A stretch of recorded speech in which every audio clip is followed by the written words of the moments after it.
大少爷，洪堪，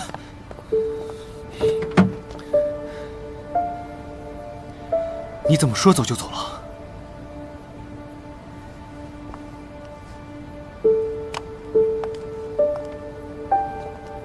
都辞职了还不走，赖着做什么？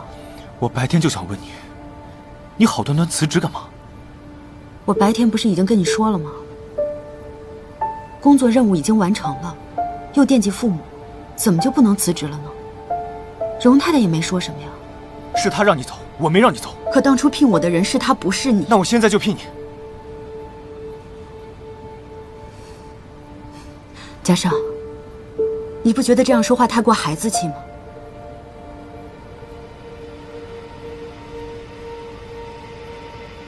世珍，你知道我不想让你离开的。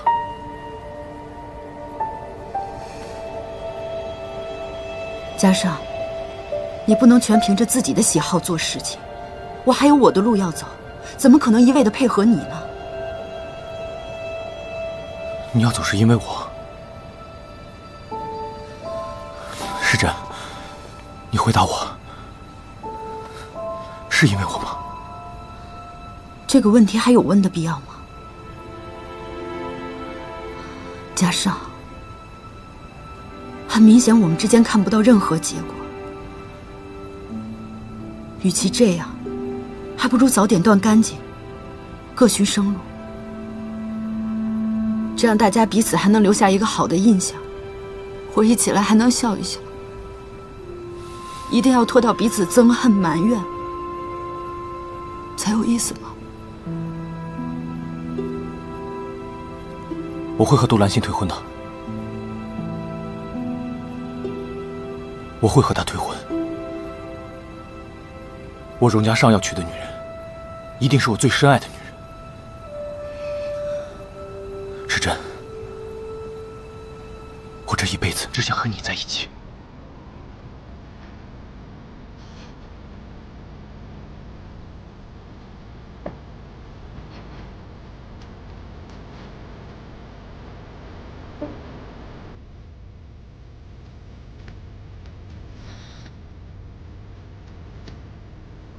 嘉盛，我相信你有这样的决心，可问题是你做不到的。我当然能感受到你的心意，可是你有能力跟你的父亲抗衡吗？嘉盛，你连你自己的命运都把握不了，你又怎么能把握别人的命运呢？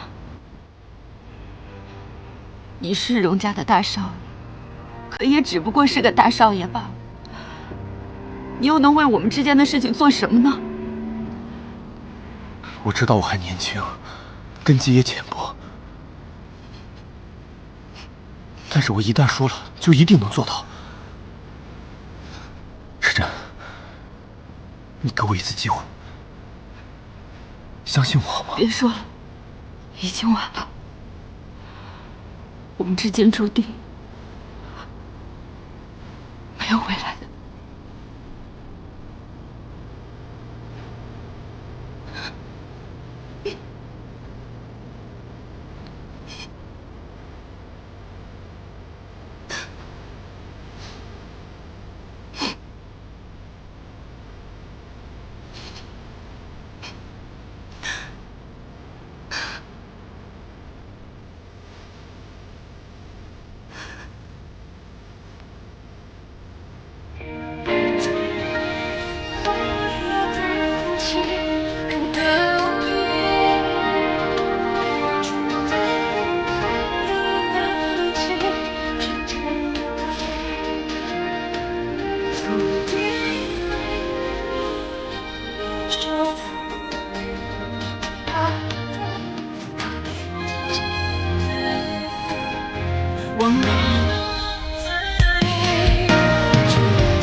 世珍，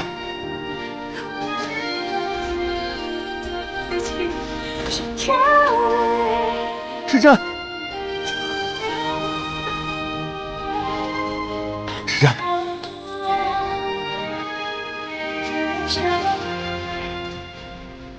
我说到就能做到，你相信我。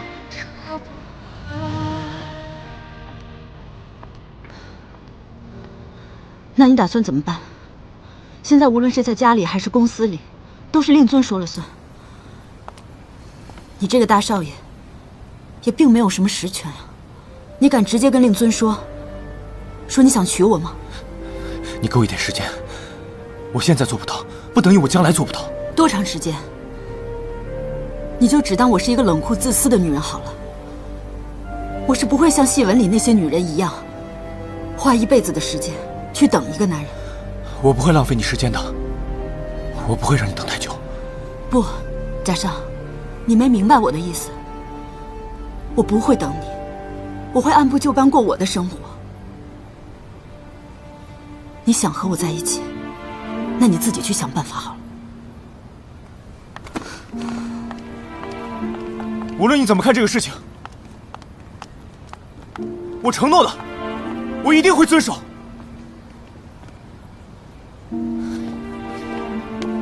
时辰，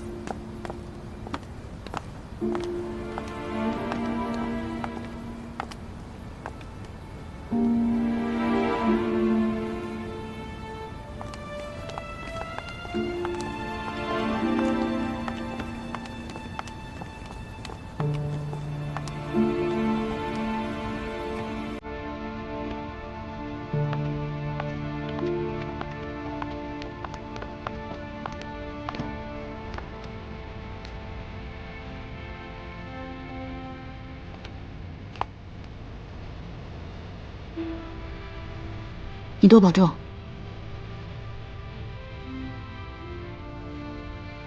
你也是。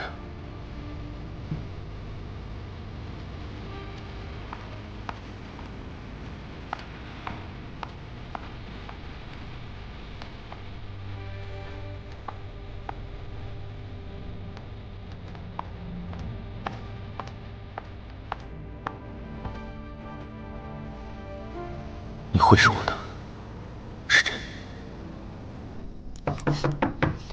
哎，来了！我去，你吃饭。来了。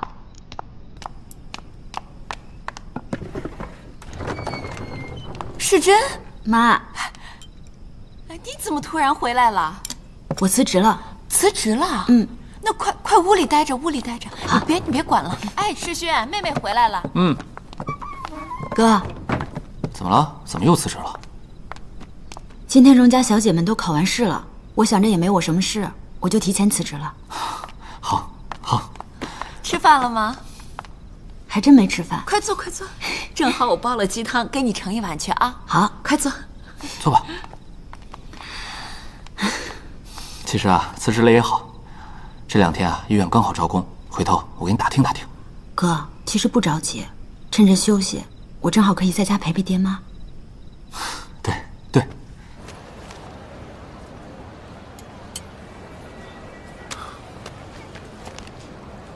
兄弟，你托我查的都在这里了。那个买文春里地皮的大盛公司，表面上是家房地产公司，其实就是个空壳子。空壳子？里面有个叫王乡里的，他只在签约的时候露过面，实际上他是你爹的人。真正的职业是三洋实业的副总经理。这个三洋实业是由荣氏集团控股的。我怎么没听说过？我爹身边有这么一个人。文春里事件之后，这个王乡里就消失不见了，我的人也找不到他。贾少，我觉得这个事情背后或许有什么隐情。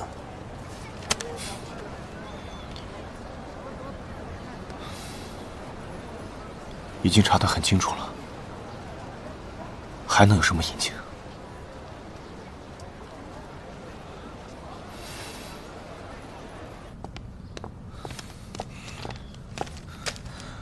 文春里那把火，是我们荣家放的。你知道你在说什么吗？三洋实业的王乡里，他去哪里了？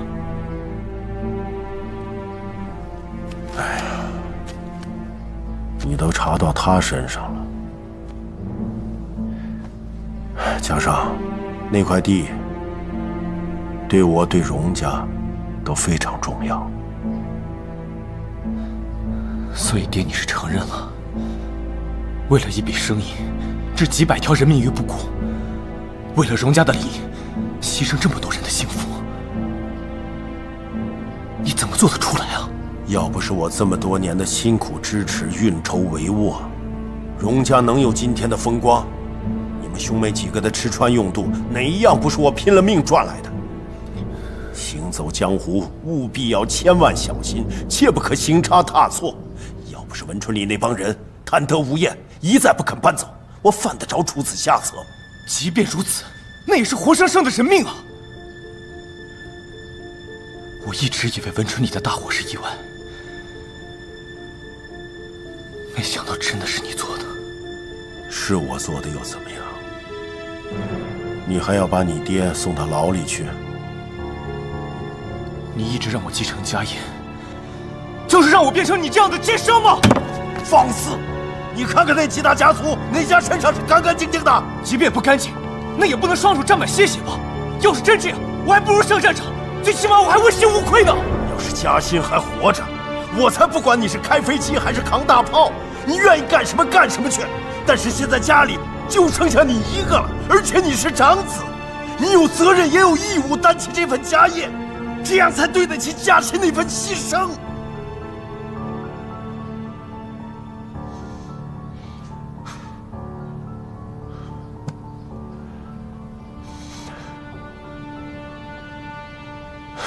既然你已经知道了，我就不得不提醒你，冯时珍这个女人，千万要小心。这是她的一份详细资料。什么意思？他们家是温春里的商户，现在又在荣家做事，天下哪有这么巧的事情？他越是尽心尽力，我越是觉得不对劲。你呀，你是荣家的继承人，千万不能在一个女人身上坏了事。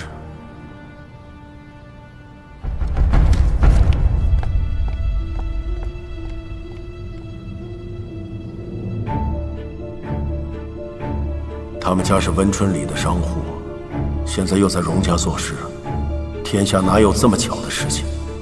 他越是尽心尽力，我越是觉得不对劲。你呀，你是荣家的继承人，千万不能在一个女人身上坏了事。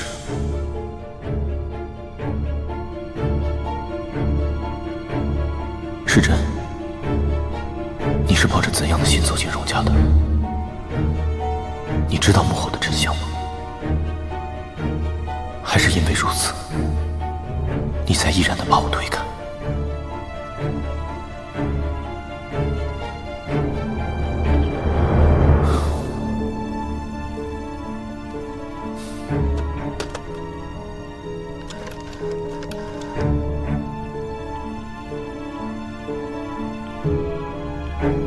喂，帮我办件事。哎，小姐走吗？走吧。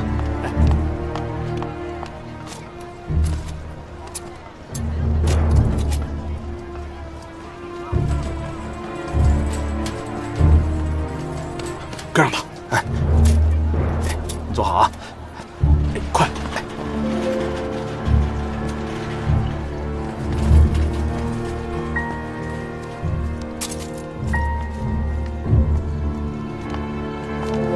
谢谢。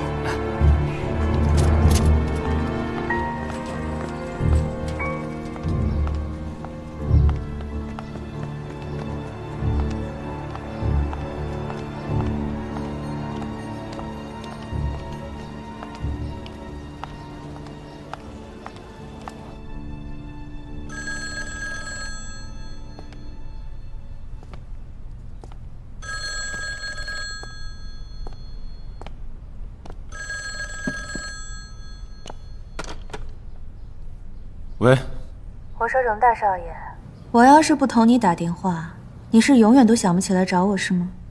你找我干什么？哟，谁认你了呀？这么凶巴巴的，显得我多没面子呀！你打电话过来就是为了和我说这个？好了好了，言归正传。我从杭州带回来一卷苏绣的《清明上河图》，挂在书斋里正好。你爹不是个极爱风雅之人吗？晚上我给你送过去。哦，你去杭州玩了？上次去带回来的，我这几日都在老家陪我姑婆呢。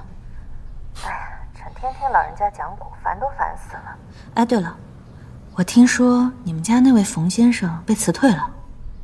方林和方画考完他就辞职了，怎么了？有什么问题吗？我哪敢啊！说实话，我还挺喜欢冯小姐的，有才华，有教养，又谦虚。我还打算请她来教我们的孩子呢。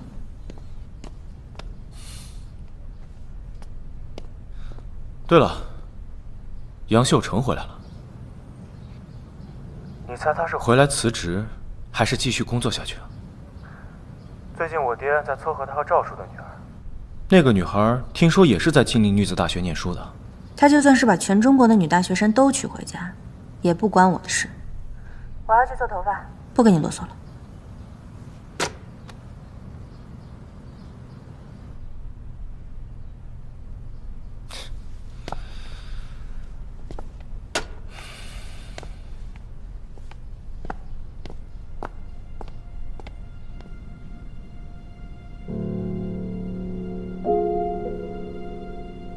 看来这个假让你是放对了，啊，气色比以前好多了，啊，好像还胖了点儿。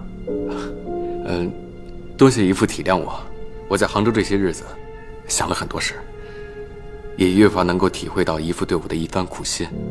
您说的没错，不过是个水性杨花、爱慕虚荣的女人，怎么能间隔我们这么多年的亲情呢？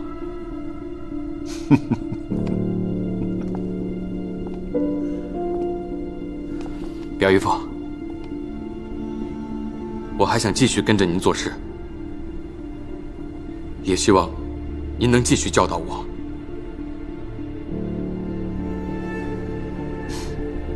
好了好了，秀成，你能这么想我就放心了。秀成啊，你放心，姨父是不会亏待你的，加上还等着你指导和教育呢。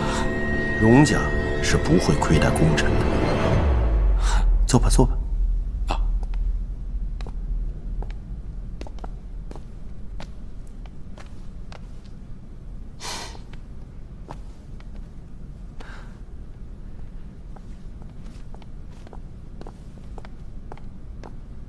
爹，家商，表哥，家商，家商啊，以后进出口公司的事情，和秀成商量着办，多跟秀成学着点。谦虚一些。好。杨表哥在杭州玩得愉快吗？还行。就是有些冷啊。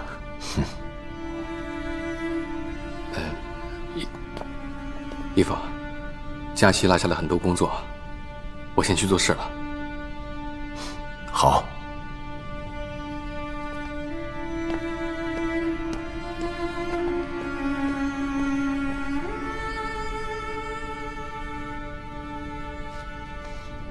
他说他想回来接着干。杭州回来的人说，他在杭州跟一个女人厮混了好几天。什么女人？不知道哪儿来的交际花吧。跟他的人不敢盯得太紧，这个人太精明。我从杭州带回来一卷苏绣的《清明上河图》，挂在书斋里正好。这个孩子是我看着长大的，聪明得很。有些事情，他知道的，你可未必知道。爹，您要是不再信任他，那就早做决断。毕竟他在我们荣家做了这么多年，功劳也不小。况且，这次的事情，是爹您有错在先，还望爹手下留情吧。你是来唱白脸的吗？爹，行了，对付他还不至于到这一步，还是说说金麒麟查的怎么样了吧？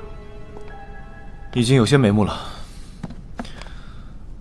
我听说桥本正三那里有一尊金麒麟，但是不知道是不是我们想要的那一尊。桥本家，找机会去拜访确认一下。如果确定是呢，那桥本正三对那个金麒麟宝贝的要命，我怕他是不会让出来的。哼，加码给的够，良心都卖得，更何况一个金疙瘩。我看桥本家对南洋的航线有点意思，将来少不了会跟我们荣家合作。你和桥本师之本来就认识，以后可以多来往啊。你呀，就是太年轻。你记得，过刚易折，善柔不败。有些事情不能太执拗。对。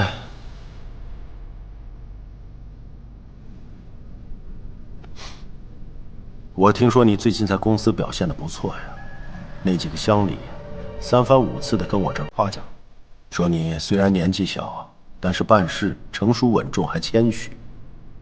好，你赵叔年纪大了，有些事情他兼顾不全，以后货的事你帮他管起来。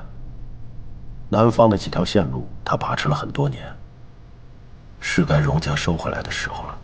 赵叔恐怕不会乐意吧？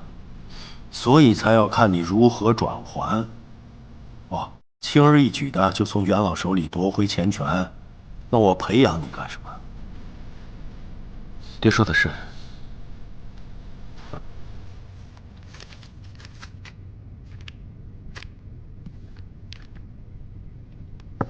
父亲，进来。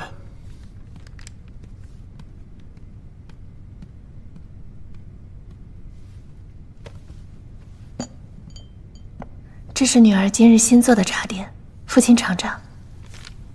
那就先尝尝女儿做的点心。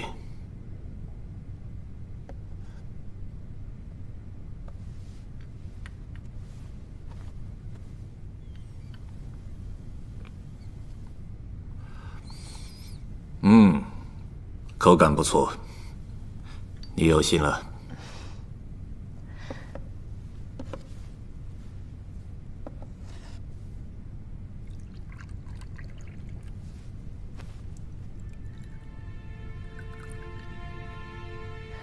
女儿看父亲一直愁眉不展，是有什么烦心事吗？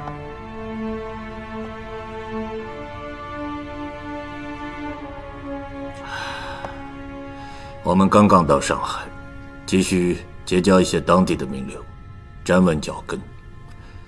可是上海滩的势力比较复杂，想找到一条好的人脉关系，也不是那么容易的事。父亲之前不是刚拜访过荣家吗？他们家也是做进出口的，实力雄厚，上海滩好几个大码头都在他们手上呢。荣家倒是一个不错的选择，可是上次拜访之后就没了后续，或许人家无意和我们来往。女儿之前倒是得知，荣老板极其喜好古玩字画，还是上海古玩协会副会长。女儿认为父亲不如以此下拜帖，邀请荣老板前来做客，一来可以试探一下他对我们家的态度，二来还可以拉近我们两家之间的关系。这个办法不错，明天我就叫人去送帖。女儿到时候一定好好表现，给父亲长脸。好了，今天就到此为止。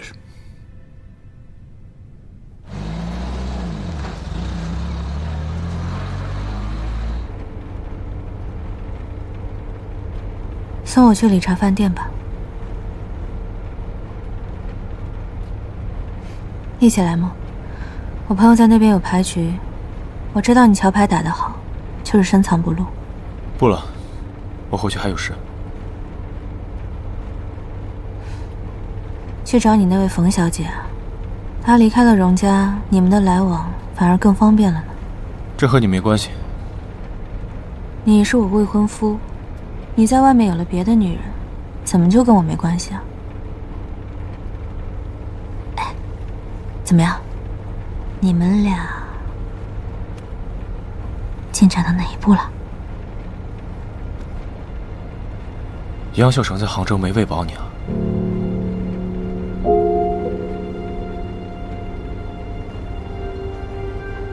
我果然没猜错。你放心吧，我可没有兴趣让别人都知道我戴了绿帽子。不过，你还是收敛点好。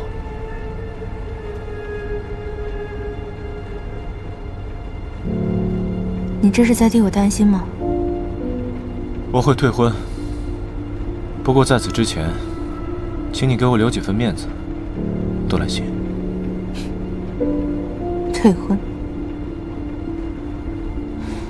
那天武云池说漏嘴，说你最近在派人跟踪冯世珍，是怕他有外遇。你们俩已经睡了。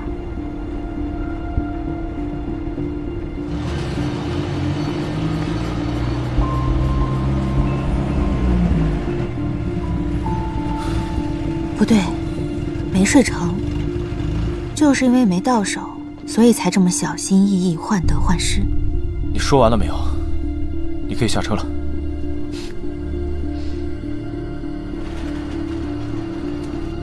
啊，没意思，这日子呀，真是没意思透了。我这几天经常会想起你之前跟我说过的话。你问我想不想谈一场真正的恋爱，不涉及到金钱身份，只是两个人单纯的相爱。你之前不是嘲笑我吗？怎么，找到真爱了？都已经走到这一步了，找到又能怎么样呢？说到底，女人总是吃亏的，不是被家庭捆绑，就是被爱情束缚。所以，你那位冯小姐才不肯从了你。一个自由的灵魂，怎么甘心就这样被囚禁呢？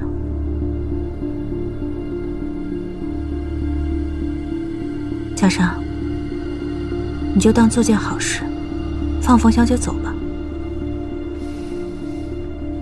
以后也别再招惹那样的良家女子了，太糟蹋。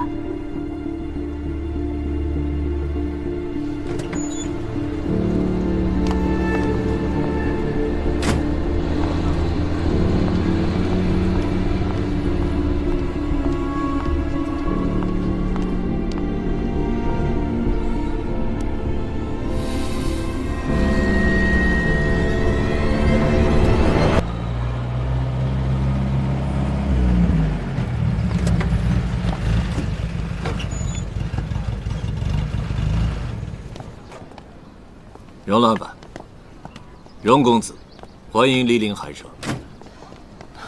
伯父好。桥本先生，早该来拜访了，一点小心意，请笑纳。哎呀，您客气了。这是我的内人惠子，旁边的这是我的长子太一、太二和师之，您都见过。荣伯伯好。好好。在下前几日收到一件宝贝，听闻荣老板也喜欢古玩，所以特地请荣老板品鉴一下，还请荣老板看一看。哎呦，桥本先生这件可是北宋徽宗时期的汝窑啊，以天青釉色著称于世，釉层略具厚度，如水流动，口沿处釉层较薄，能隐约看出一些胎土色。哎，汝窑传世佳品不多啊，桥本先生这件可是上品啊。英雄所见略同啊，我当时第一眼就相中了他。桥本先生，荣某可是听说，贵府还藏有一件金麒麟，不知今日能否有幸一见呢？既然荣老板开口了，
我很难出手啊。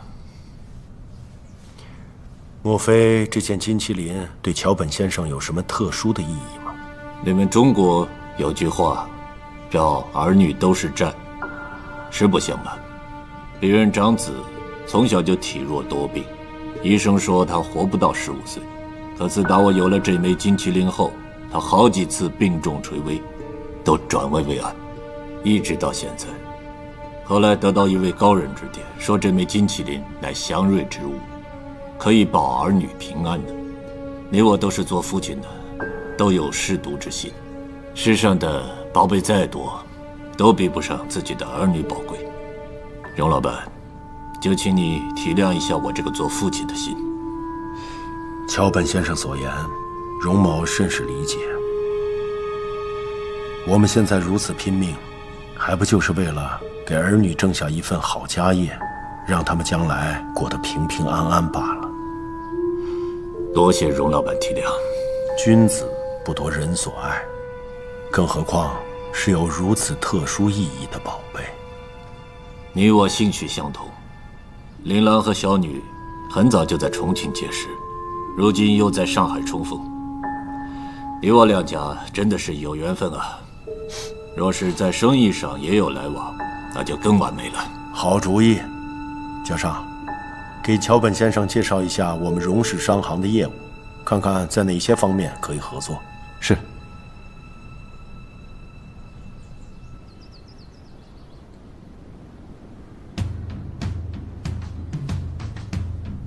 加州，如今除了和贵国有航运线路之外呢，我们家还有2条远航线路，一条是从上海港南下，途经香港，最后到达南洋；另外一条是途经地中海，然后到达英国、德国，还有欧洲各地。在上海，我们荣家呢一共有大小4个码头，其中4号码头离火车站最近，可以直接海运转为陆运。外界常常认为澳洲荒凉野蛮，人烟稀少。但是这里土地广袤，适合放牧，每年都产出大量的羊毛，价廉物美。我想，我们可以从澳洲进口大量的羊毛，然后在南洋找到廉价工厂进行粗加工，最后再运回国内售卖。我想，当中的利润相当可观。外界常常认为澳洲荒凉野蛮，人烟稀少，但是这里土地广袤，适合放牧，每年都产出大量的羊毛，价廉物美。我想，我们可以从澳洲进口大量的羊毛，然后在南洋找到廉价工厂进行粗加工，最后再运回国内售卖。我想，当中的利润相当可观。正好我们会社有一条北上的航线，若是你我两家联合起来，取长补短，那是再好不过了。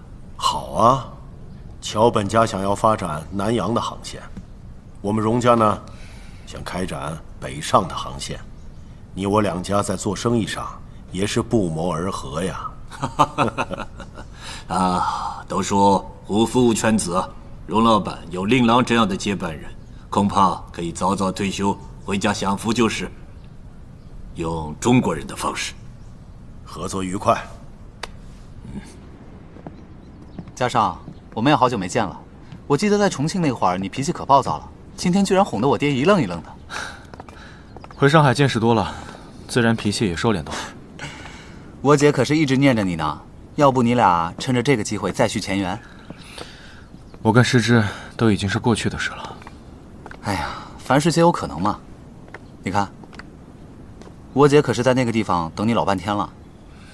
那行，你们俩好好聊着。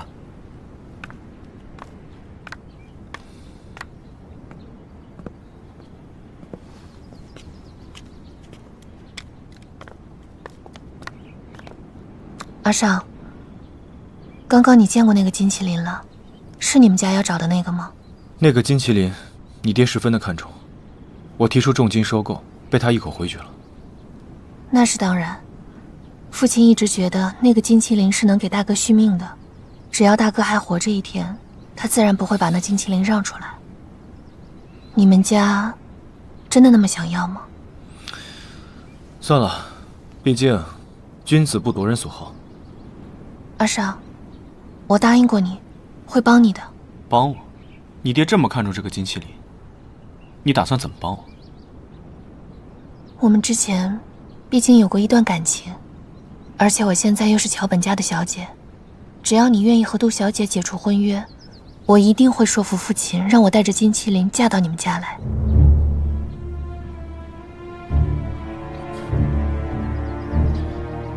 你大哥和这个金麒麟命脉相连，你又怎么能说服令尊呢？我大哥活不了多久了，他从小患有严重的心脏病，医生说想要治好，除非换心。可这世界上哪有这么神奇的医术呢？他今天是还能支撑着来见客，可平时他连床都起不来。不然我们这一房都被太太赶走了，又怎么会被重新接回来呢？太太最近新找了个医生，医术了得，给哥哥用了新的药之后，他居然能起床了。但我觉得我这个大哥活不了多久了。世之，我曾经认为你是个单纯善良的女孩，现在我发现我错了。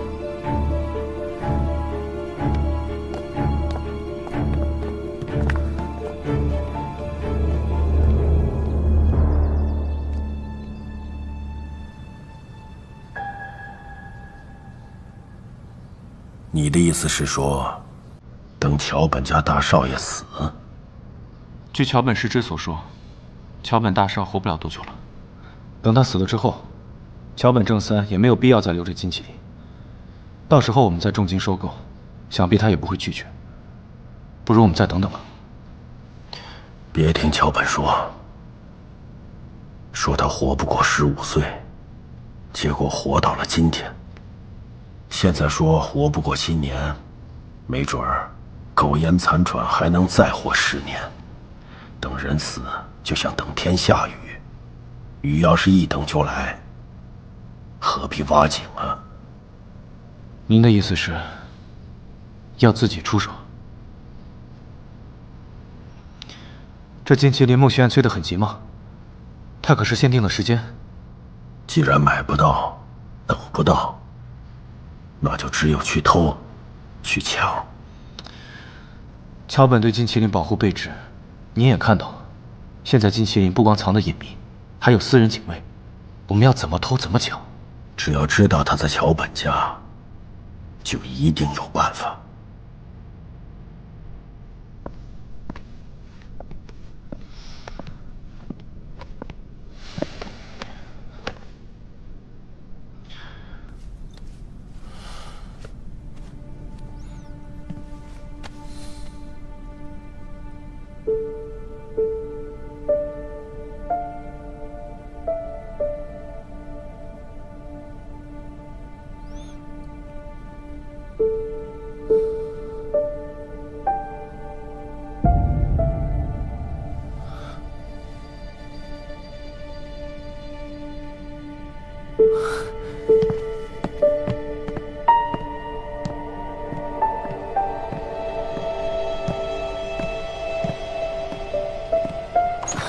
你怎么回？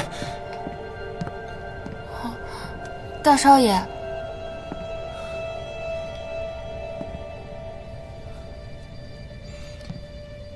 你在这里做什么？哦，今天天气好，管事让我们把客房再打扫一遍。大少爷有什么吩咐吗？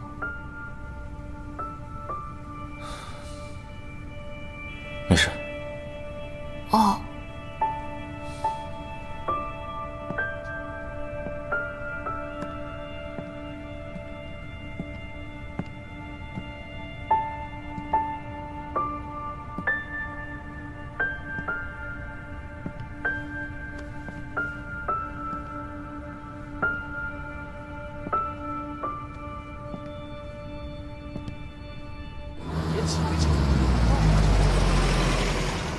两位太太，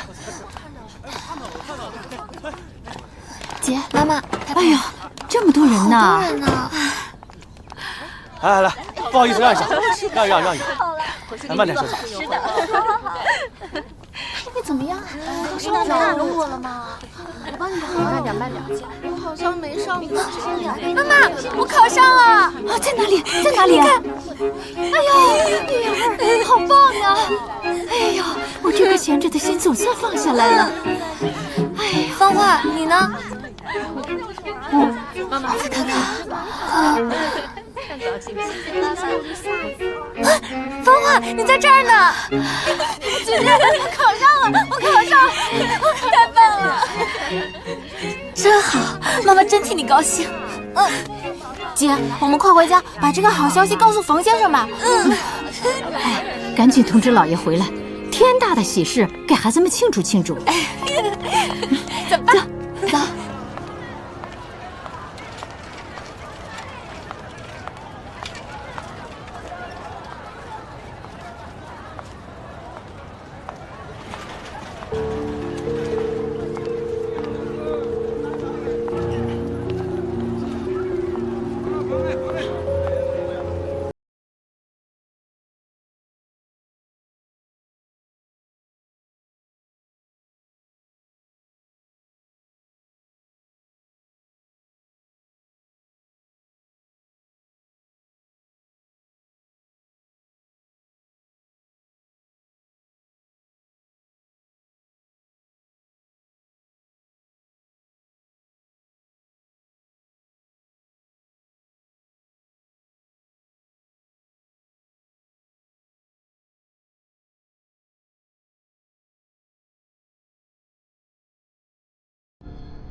喂，大少爷，冯小姐出门了，坐的是黄包车，说是要去杨金光教堂。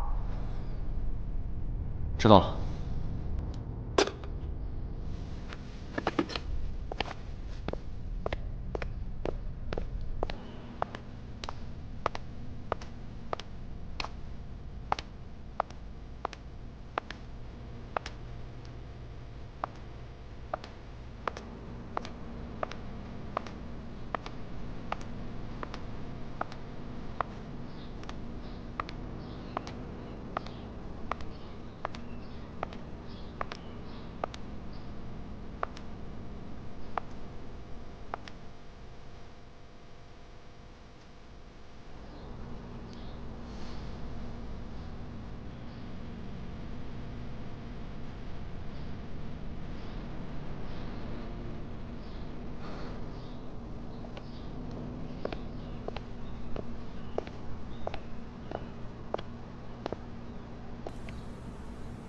时珍，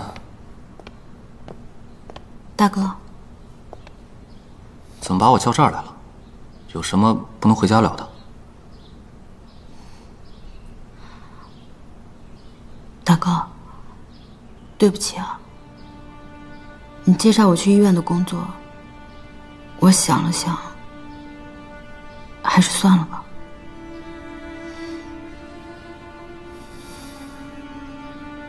好。为什么？我觉得医院的工作，每天就是整理文件、接电话，觉得太枯燥了，不太适合我。那什么适合你啊？回荣家，继续给那个荣大少爷教书。哥，你怎么这么说？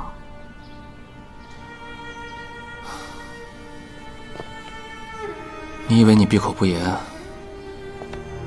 哥哥就什么都不知道了？前2天孙姨太带他儿子来医院看病，全告诉我了。你是怎么受荣家上的骚扰，怎么被迫辞的职。时珍，你可真会瞒。哥，他荣家上就是个纨绔子弟，撩拨你那就是为了好玩。你以前很理智的，现在怎么了？糊涂了，名声不要了。哥，我跟他不是你想的那样，我现在不是已经辞职了吗？你要相信我。好，你拒绝去医院工作，是不是还想回荣家，还去找荣家少？难道你对他还抱有不切实际的幻想啊？哥，我跟他真的只是朋友。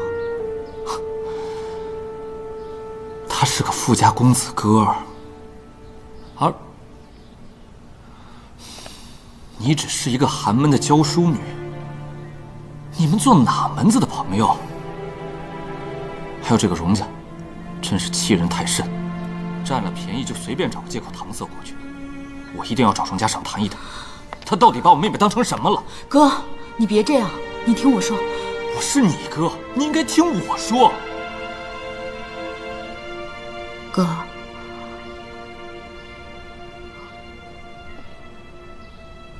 我好像喜欢上他了。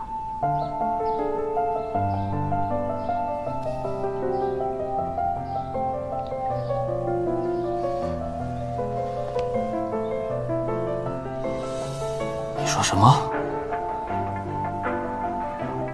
我不能骗你，我更不能骗我自己。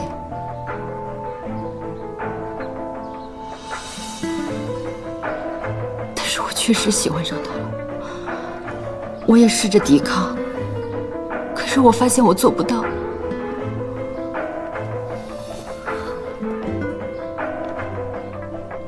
对不起，我知道我不应该这样，我一直在调整自己的情绪，但是你以为荣家真的是什么好人家吗？文春里那场大火，8成就是荣家干的。吃惊吗？我听到这个消息的时候，表情跟你一模一样。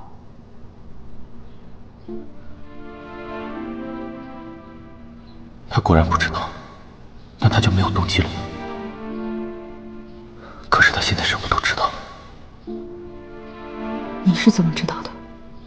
孙一太亲口告诉我的。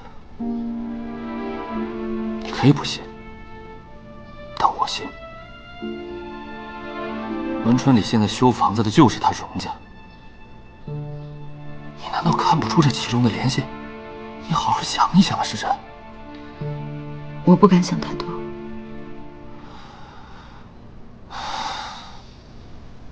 所以你还是有过怀疑。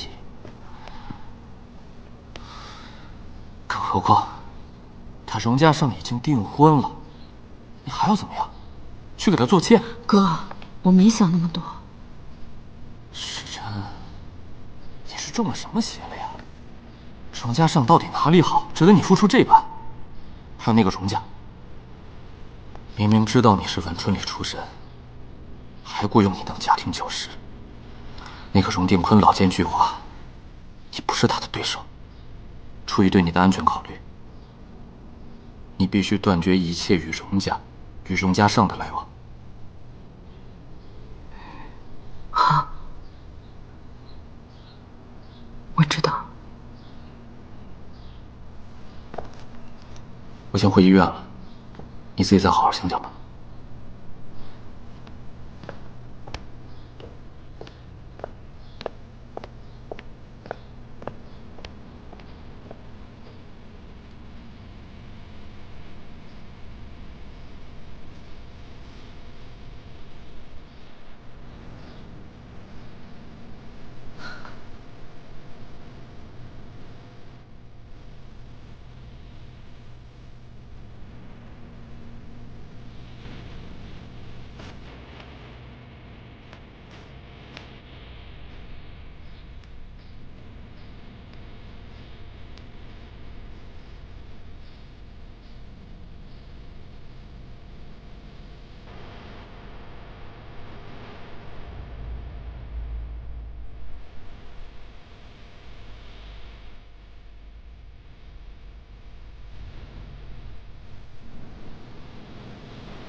神父，我要告诫，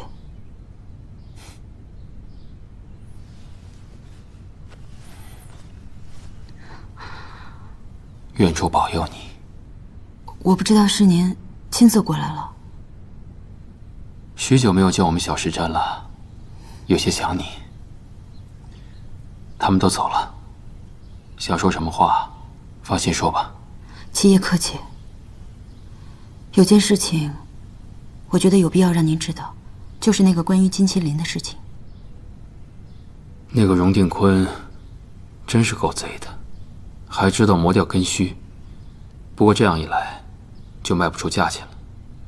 其实这个金麒麟也不是什么价值连城的宝贝，只是对于孟家而言，意义非凡罢了。传说中，是帝王的随葬品。我也是听家里老人说的。金麒麟是祥瑞之物，可以保佑家宅平安。据说祖上有2次金麒麟易主，每一次孟家都会受到重创，找回来之后才会好转。荣定坤，他从我姐姐手上把金麒麟骗走，孟家平地生变，死的死，散的散，就连生意也是一落千丈。可七爷如今不是也在没有金麒麟的情况下，重新把孟家振兴了吗？可见，家族兴衰还是事在人为，也要看子孙后代的才干和实具罢了。不过家父还有祖父在临终前都还念叨着，让我把金麒麟找回来。没想到，时隔17年，才终于有了消息。七爷知孝。对了，你有把握，荣家上会按照你想的去做吗？他本来就是在和荣定坤对抗，我不过是把自己放到胜利品里罢了。男人，谁会仅仅为了一个女人去和自己的父亲对抗？真正让他为之拼搏的，还是他的自由和理想。只是你哥哥让他误会了，想好怎么跟他解释了吗？多谢七爷关心，大哥那边我会自己想办法解释的。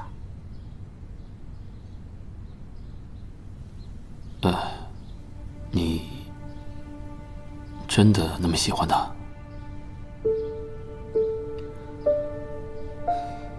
七爷要没有其他吩咐的话，我就先告辞了。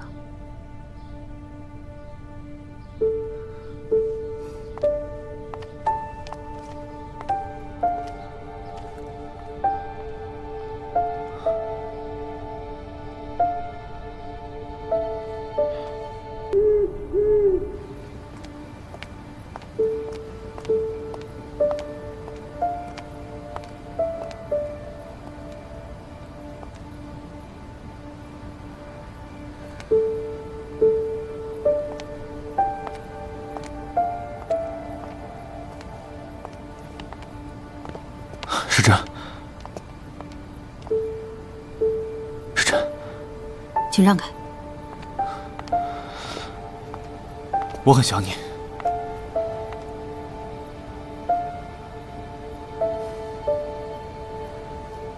文春里是你爹派人烧的，对吗？我不是有意要瞒你，我也是刚刚才知道。这些天，我睁眼闭眼都想着你家的事，我不知道怎么跟你说才好，我怕你恨我，可我又抱着侥幸的心理，想你或许不知道。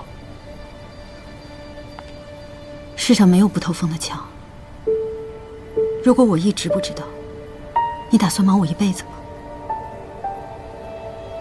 我不知道，我是个自私的人。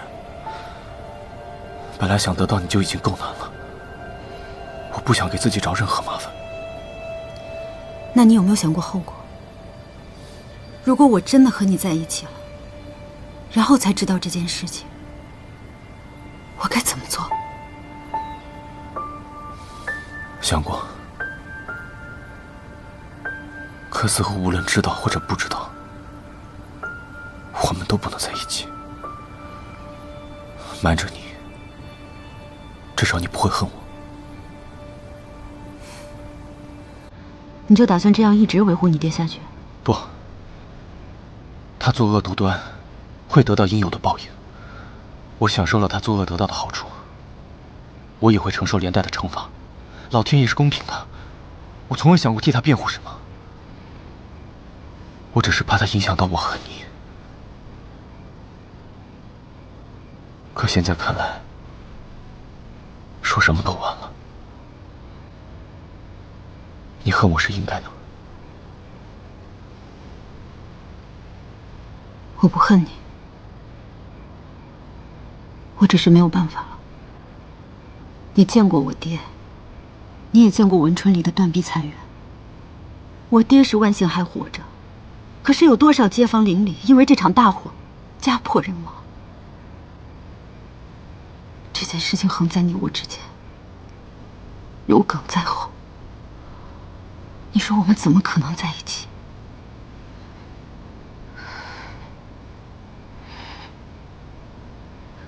你对我的情谊，我很感动。长这么大，你是第一个这么真心对我的男人。谁不想过简单平静、亲亲爱爱的生活？可是偏偏造化弄人，一个劲儿的给我们两个添堵，所以加上放弃吧。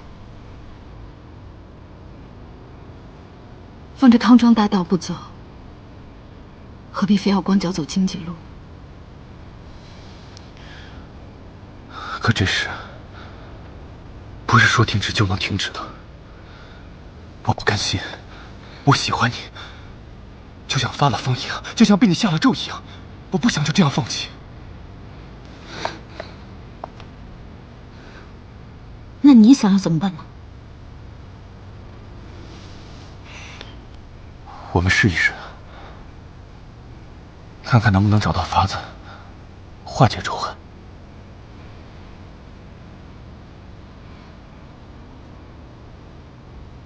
好，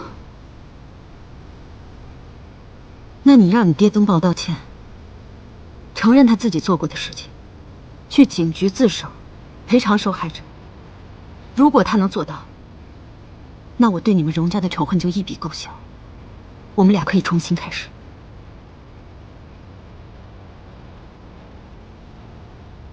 但问题是，他能做到吗？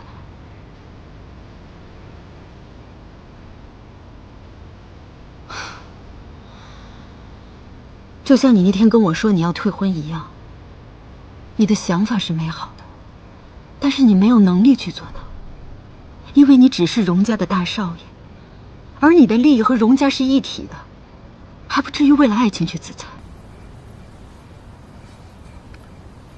你就是这样看我的？一个满口大话、懦弱无能的男人。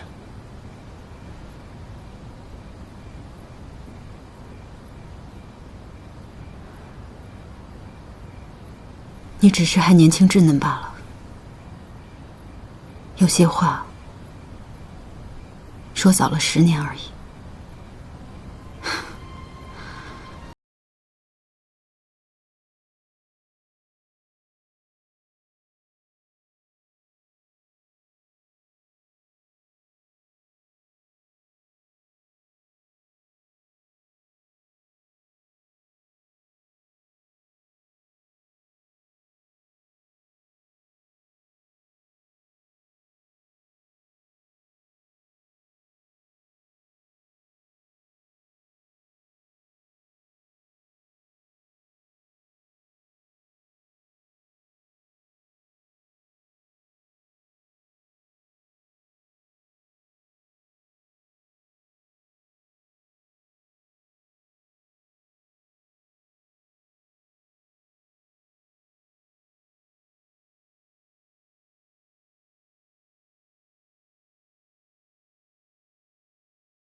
我知道你心里不好过，咱们喝，一醉解千愁。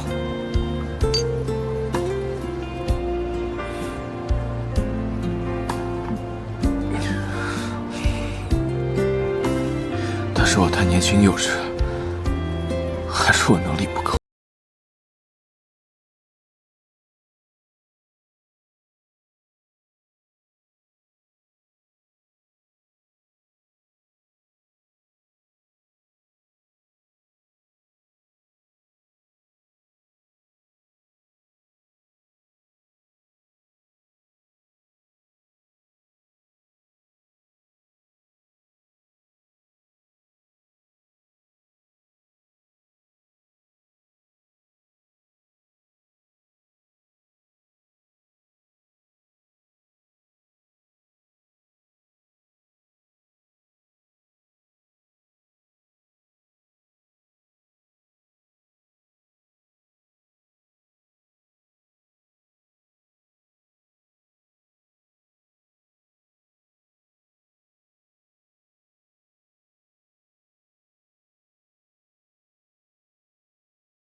世珍，哥，怎么了？一个人发什么呆呢？不一个人发呆，难道还和一群人一起发呆啊？就会狡辩。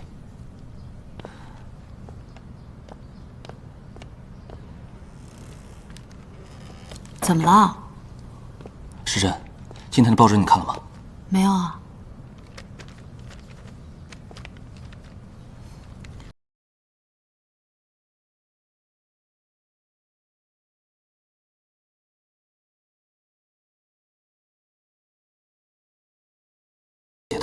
有理有据，头头是道，这肯定是知道内幕的人给透露了什么情报了。对了，世珍，你在荣家待了那么久，你觉得会是谁啊？对了，世珍，你在荣家。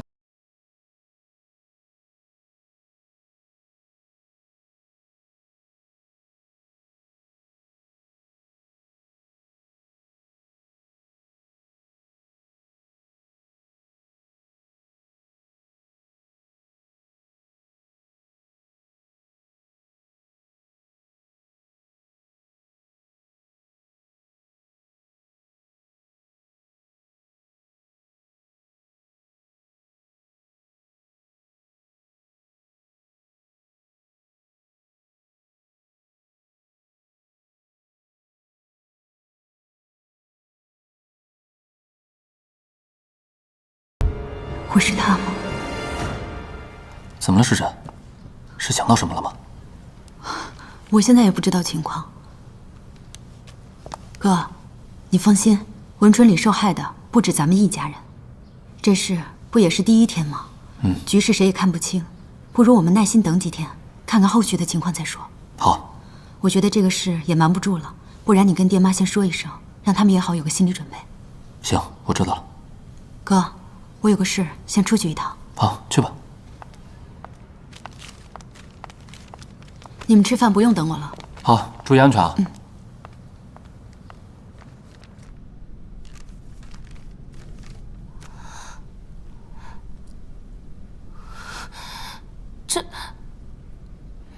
姐，你说这报纸上说的是不是真的呀？我也不知道，我也问大哥了，但他什么也没跟我们说，就让我们这阵子在家待着，哪儿也别去。冯先生也是文春里的，他之前说过，他家被火烧了，他爹也受了伤。你说，冯先生看完报纸该怎么想啊？我也不知道，这就算要定性，也得等法院判吧，哪能任凭这报纸上说三道四的？姐，你说是谁把这事儿告诉报社的？你看，这上面写的杨某，会不会是秀成哥啊？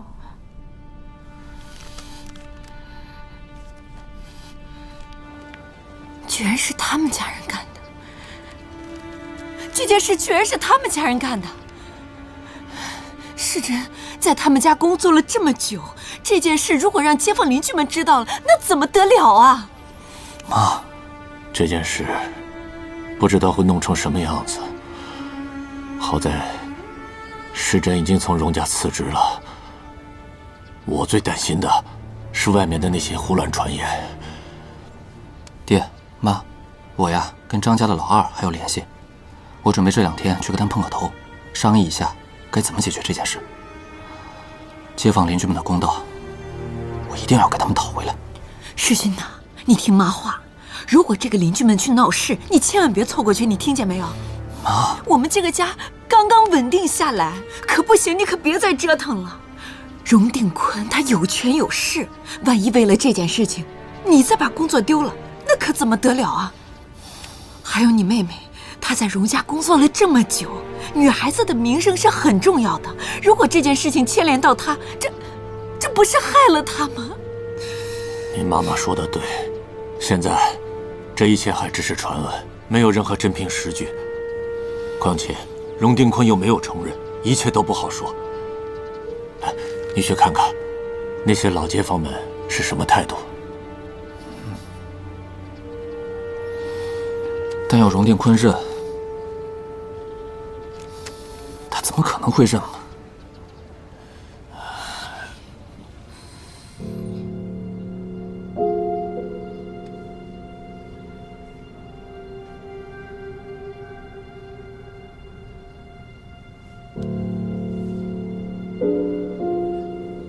今天你来找我，是有什么事情吗？打扰七爷了，也不是什么大事，我就是有些没头绪。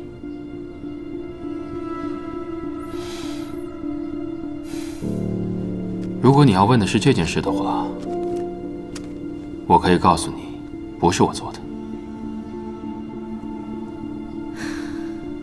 果然不是七爷做的。你猜到了？七爷，您做任何事情都会有明确的目的。公开文春里这件事，确实可以抹黑荣定坤，让荣家的股票跌一番。但如果是您做的话，一定会配合上其他行动一起，力求一鼓作气干掉荣定坤。但这个时候发起全面攻击，时机并不成熟。况且，如果您要做这件事情的话，没有理由不告知我。思维缜密，滴水不漏，而且你越来越了解我了。七爷过奖了。这件事情是你家那个痴情的荣大少为了爱大义灭亲。世珍，你做得很好。让我来猜一下你们俩的结局吧。私奔？但是你有没有想过，荣家上愿不愿意跟你私奔？以及，到一半的时候，你会不会改变主意？你要是中途反悔了，回来找我，我定会好生安置你。毕竟这个世上男人多了去了，但我们聪明的小世珍，却只有一个。七爷说笑了。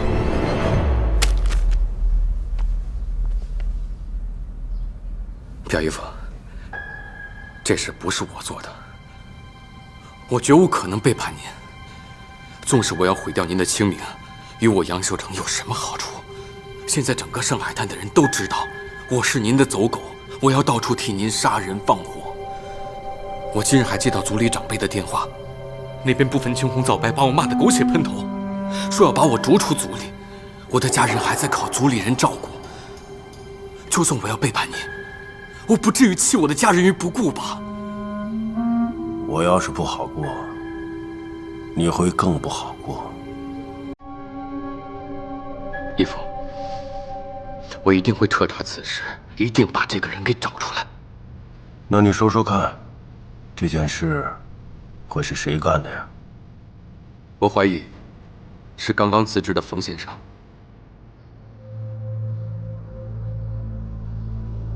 接着说。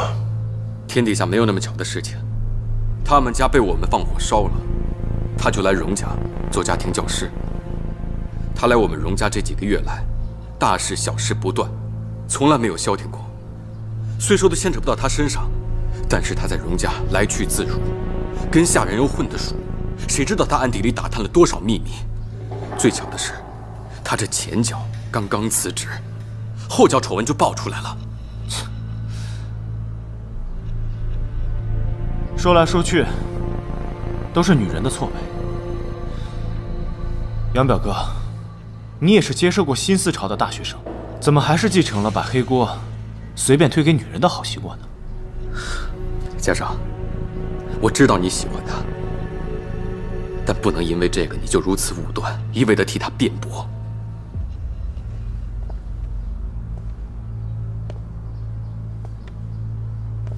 我是喜欢他。但是当初把他招进来的是你和太太，他的底细你们不是没有查清楚，那为什么还要把他招进来当家庭教师？我倒要问问你，你到底是什么用意？当初招他进来就是因为他动机可疑，招他进来就是为了盯住他。你说的这番话，小孩子都不信。你不就是想说我们家最近发生的事情都是冯先生背后搞鬼吗？那我倒要问问你，孙少卿逃跑，可以说是冯世珍怂恿的，没关系。但是知慧表姐的事情跟他又有什么关系？无论是把他招进来之前，还是聘用了他的几个月，你我都反复调查过了，暗中也派人盯梢了，最后还用上了测谎仪，不是什么都没有发现吗？现在在报道上写的，连皮包公司的事情都清清楚楚，我就不信他一个小老师能有这么大的能耐。表哥，我相信你没有泄密。但是你不能找不到泄密的人，就随便拉一个人来顶包。好了，现在说这些都没有意义。当务之急是要看看怎么解决。现在这事闹得满城风雨，记者把荣家都围住了，荣家的人连门都出不去。不仅如此，文春里的那帮灾民还想就着此事闹事呢。一帮平头百姓，还怕他们闹事吗？真是太岁头上动土，活腻歪了。表姨父的意思是，我们荣家手下那么多打手，干什么吃的？你派人盯紧文春里，谁敢闹事就往死里打，打不死打成残废也成。至于那个始作俑者，你得好好查一查，修成，看看是谁跟我荣定坤作对。姨父放心，就算掘地3尺，我也要把这个人给挖出来。那帮记者如何处理？嘉上，你跟云池叔，你去跟他说一说，拿出个替罪羊来，说这事儿跟荣家没关系，好好打点一下。爹这么做的确能出一口恶气，但是儿子始终认为有些不妥。怎么不妥呀？既然这件事情背后有人怂恿，那不闹是不可能的。现在所有事情的风头都集中在我们荣家，文春里那帮人要是出了什么事情，外界肯定会联系到我们家，事情只会越闹越大，到时候我们有嘴也说不清楚。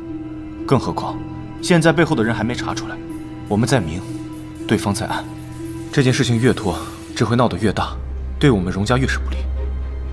爹，我认为当务之急，我们应该以最快的速度让荣家和这件事情撇清关系。你说的确实有道理，那你说说看，该怎么解决呀？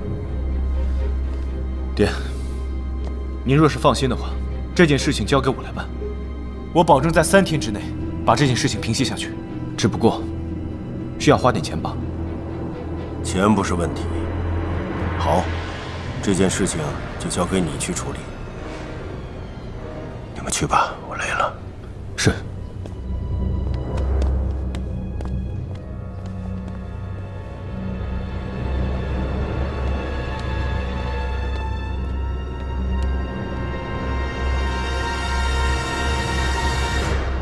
七爷没说什么吧？报纸我都看了，我还挺担心你的。我没事。那你知道这事是谁做的吗？是荣家少。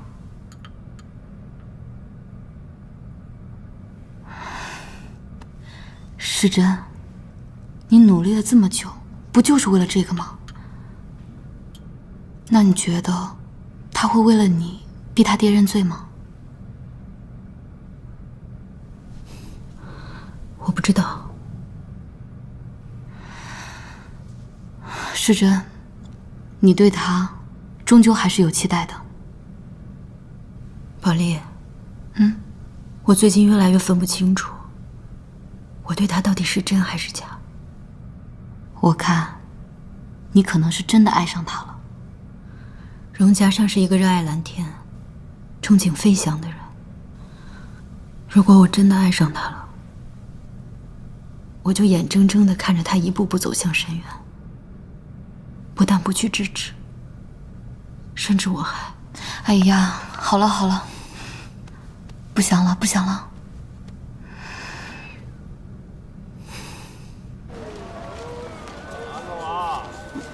我这玩会儿啊，别跑远啊。这都是新鲜的啊。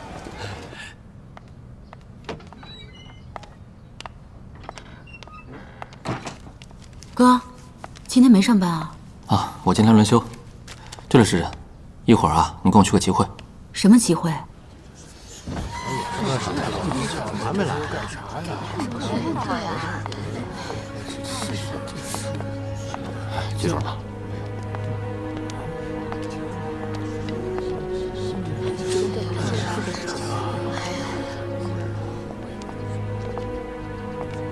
师兄，来了。师兄，这次你能来真是太好了。介绍一下，这是佳妹世珍。世珍，这是《先民周报》的张主编，也是我大学时候的师兄。你好。你好。哦，两位快请坐吧。好，坐。来，我们来开会。来，开会。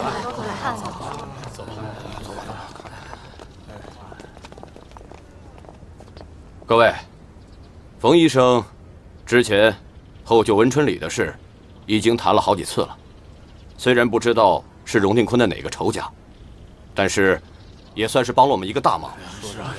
只是事情进展到这一步，想要再进一步，就难了。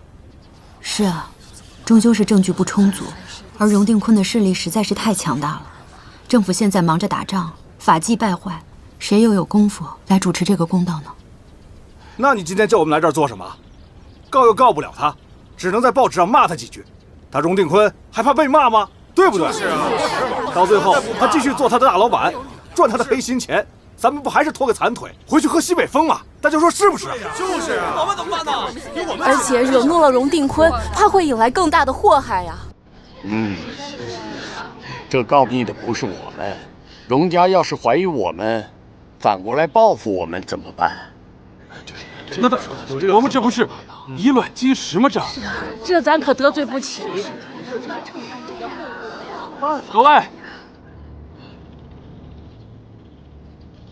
各位街坊，难道大家是忘了之前发生在我们身上的不幸和灾难了吗？那能忘啊？是，我们之前都不算什么富贵人家，但至少衣食无忧吧。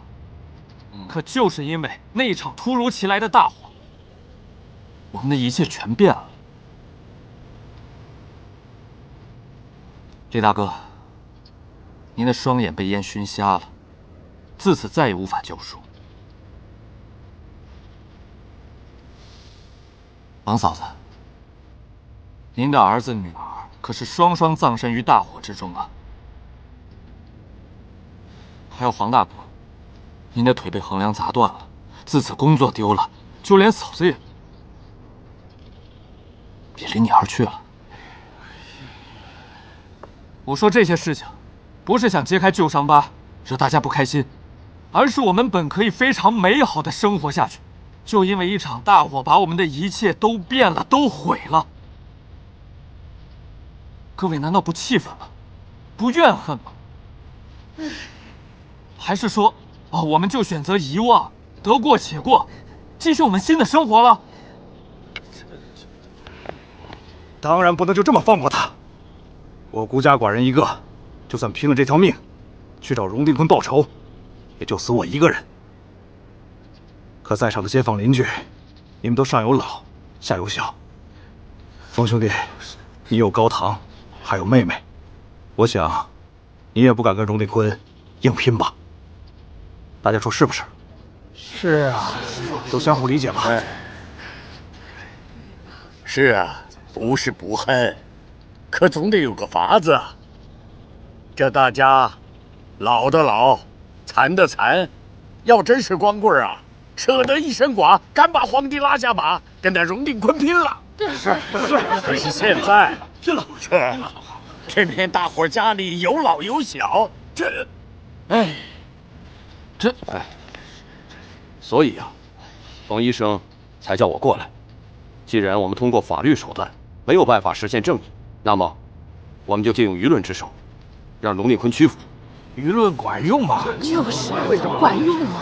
哎呀，没用，法律都没用。大家听我说啊，如今趁着舆论的热度，再加上我们手上现有的证据，我们足够可以和荣家谈判了，对不对啊？对不对？对，让荣家赔钱。不能就这么算了，我家可是死了3个人的，要让荣定坤给死的人磕头谢罪。对，走，现在就去荣家，让荣定坤给咱们一个说法。走。哎，各位，大哥，大家不能就这么去啊，我们得先有个谈判的计划，还得推选出来一个谈判的代表啊。谈判代表？没事的，你先坐吧。谈判，我有经验，我去谈判。你买菜都不会砍价，懂什么谈判呢？我看还是我去的为好啊！哎，刘老哥，我们之中你欠债最多，也最缺钱，可别到时候得了荣定坤的好处，再把我们大家给出卖了。你这是什么话呀？你不能这么怀疑我吧你？你不能怀疑我啊！你这是是不是？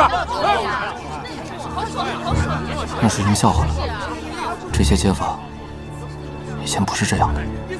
灾难会彻底的改变一个人的，生活陷入困境，就会让人变得更加尽力，这也是本能所使。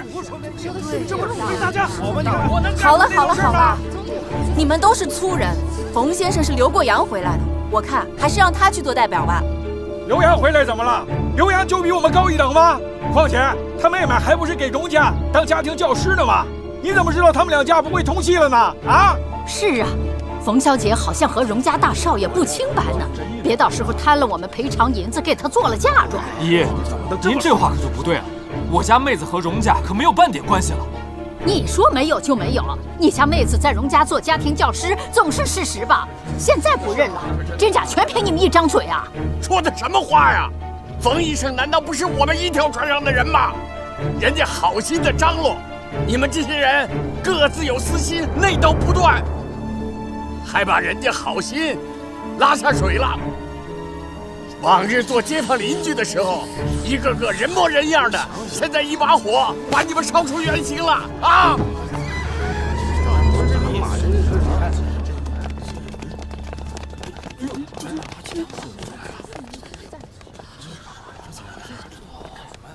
大叔说的对，同仇敌忾乃是成事基础，可不能还没出门就自乱阵脚。荣家尚，你怎么找到这里来了？荣家尚，就是那个荣定坤的儿子吗？荣家的人也敢来？我们正要找你算账呢，你倒自己送上门来了。今天荣家要是不给咱们一个说法，咱们就不让他们出去。走，不让他们出去，你要给我们一个说法。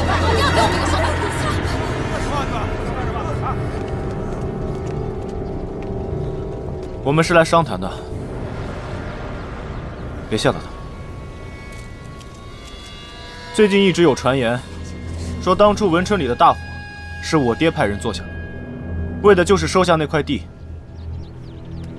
关于这件事情呢，我今天过来和大家解释一下。我爹当初的确是想收下文春里那块地，可是因为价格居高不下，一早就放弃了。实际火烧文春里的人，欠下我爹巨债，用文春里抵的债，所以此事并不是我爹所为。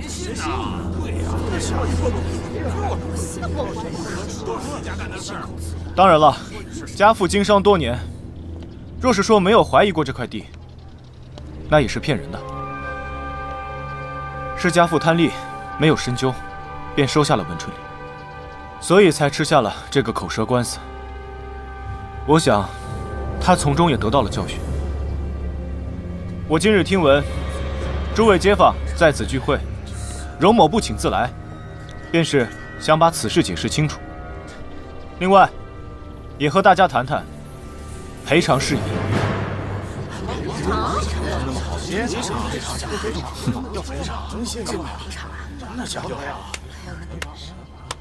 荣大少爷，您可真会编故事啊！您这样不去写小说，实在可惜了。如若真如您所说，那么那位欠荣家钱的人，可否请他过来，为您的话作证呢？是啊，请过来吧。很抱歉，那个人后来又欠了青帮的债，在半年前已经被打死了。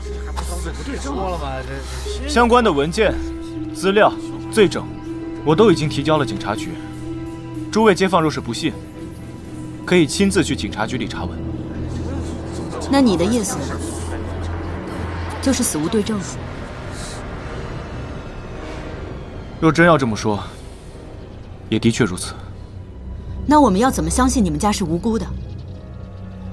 可是你们也没有证据能证明此事就是家父所为。如果不是你们家做的，那你今天来这儿做什么？就是啊，那跟他家没关系，他来干嘛呀？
明码标价，童叟无欺。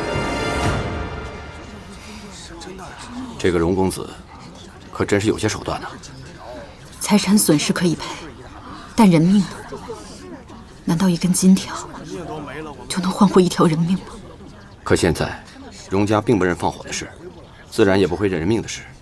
哼，说白了就是拿钱堵口，想把这事糊弄过去，要不然签什么两截书？所以说，他看起来年纪轻轻，但是却很精明。我想，文春里的街坊们何尝不知道这个道理？只是胜算太小，公道还不如真金白银来得划算。难道就这样放过荣定坤吗？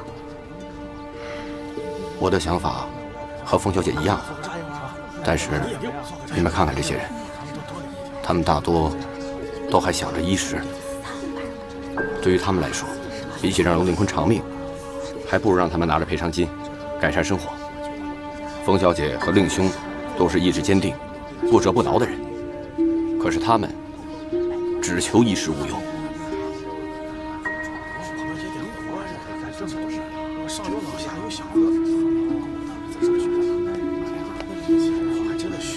我签。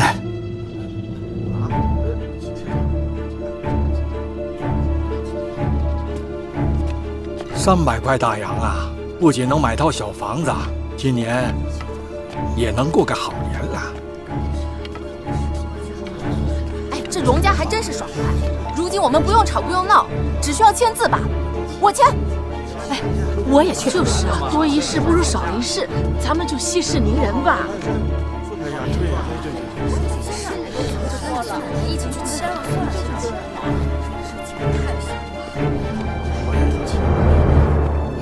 来，一会儿就轮到你们了，一个一个来。轻点啊！签，你看。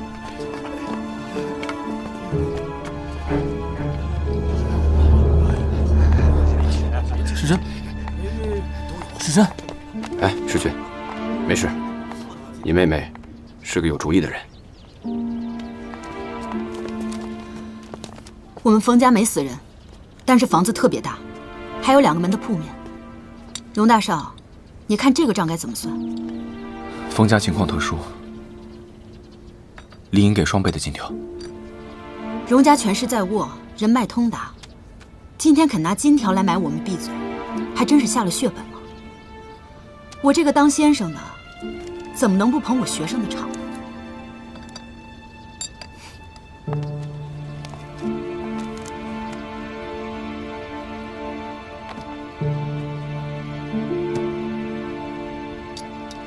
哥，收着。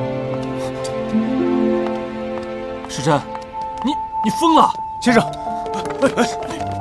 时珍，先生，先生，怎么，荣大少爷这是反悔了吗？先生，我已经在尽全力补救了，我也想做到尽善尽美，但是我真的已经……如果你是毫不知情，我相信你是在尽力补救，但你明明什么都知道。荣家少，你太让我失望了。我知道你心里怨我，但是这是我能想到最好的办法了。如果你现在被仇人用钱打了脸，你还会对他笑脸相迎吗？先生，文春里放火的那几个人，我都会处理掉。发号施令的人动不了，只能去处置几个狗腿子。荣家少，如果我们2个人现在互换一下位置，你就知道我现在的心里是什么感受。如果是我爹烧了你们家，我现在把钱甩在你脸上，还让你别抱怨，最好还能和我谈情说爱，你扪心自问，你能做到吗？时珍，难道只有我不做荣家人，我们才有一丝机会吗？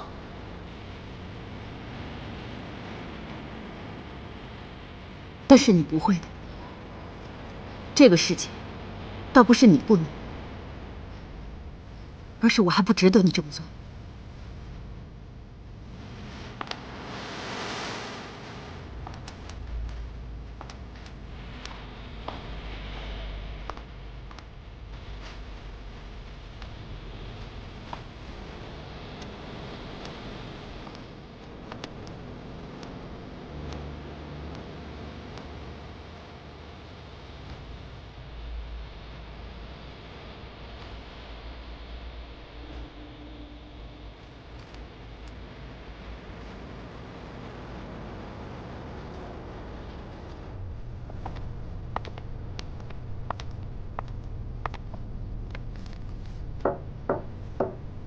进来。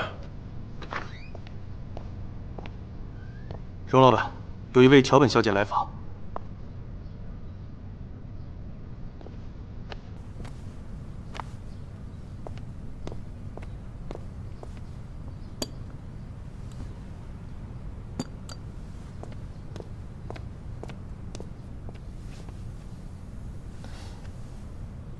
桥本小姐，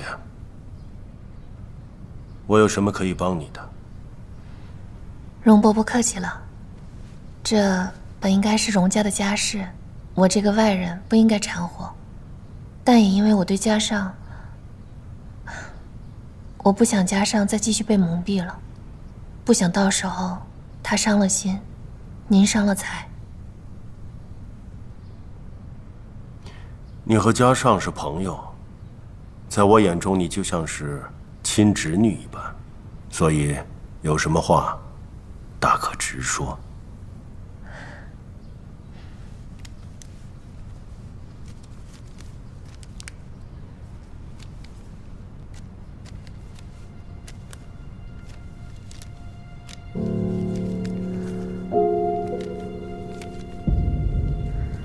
半个月前，我和弟弟去杭州拜访远亲，在酒店不小心碰到了杜小姐和她的朋友，就顺手拍了这张照片。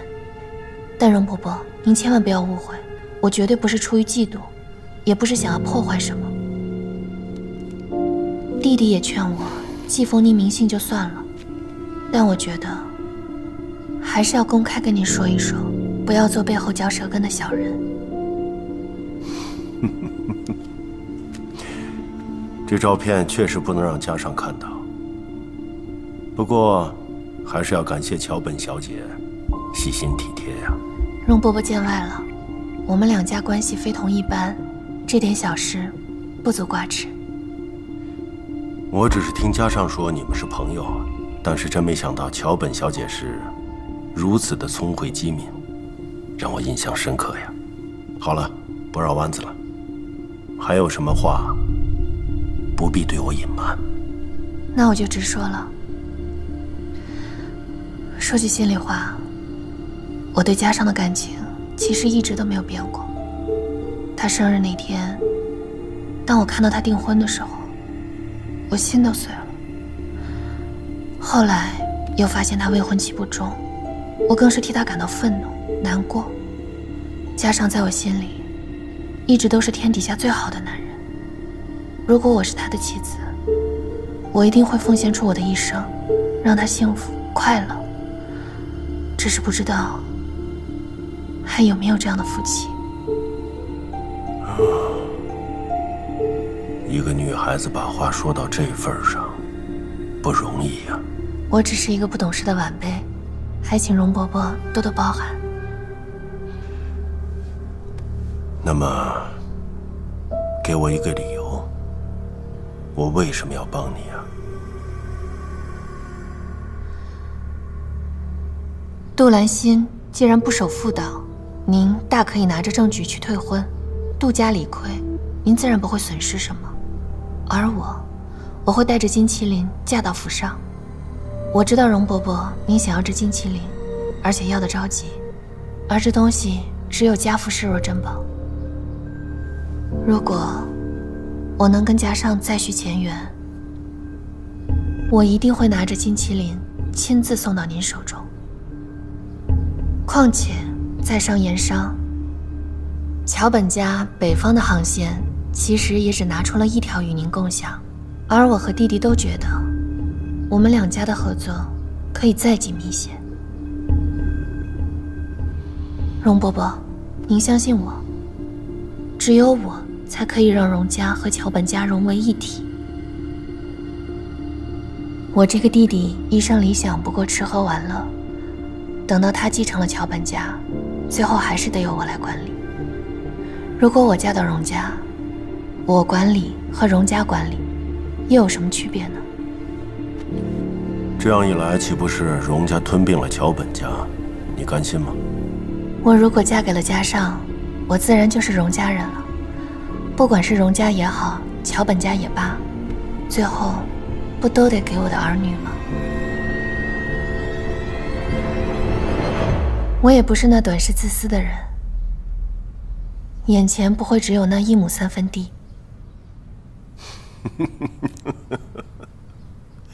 好，桥本小姐真是给了我一个意外的惊喜啊！我是真没想到家上会认识你这样的女孩子。不过，你就那么有信心，你弟弟可以取代你哥吗？我可是听说你大哥好点了。不过是回光返照罢了。容伯伯应该知道，我大哥重病在身，须得少出门，少活动，更要少受刺激。若是稍有不注意，在外发病，就很难抢救回来了。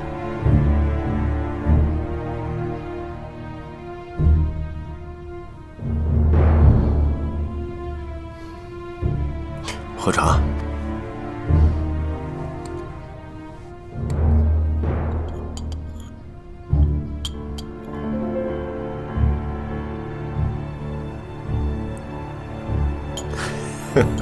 桥本小姐，时候不早了，我派人送你。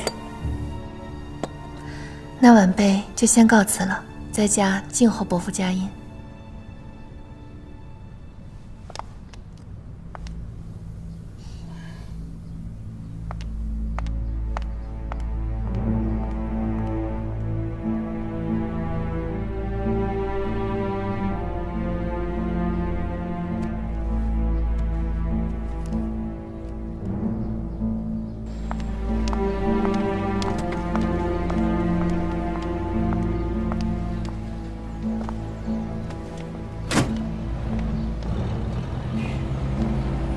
等等，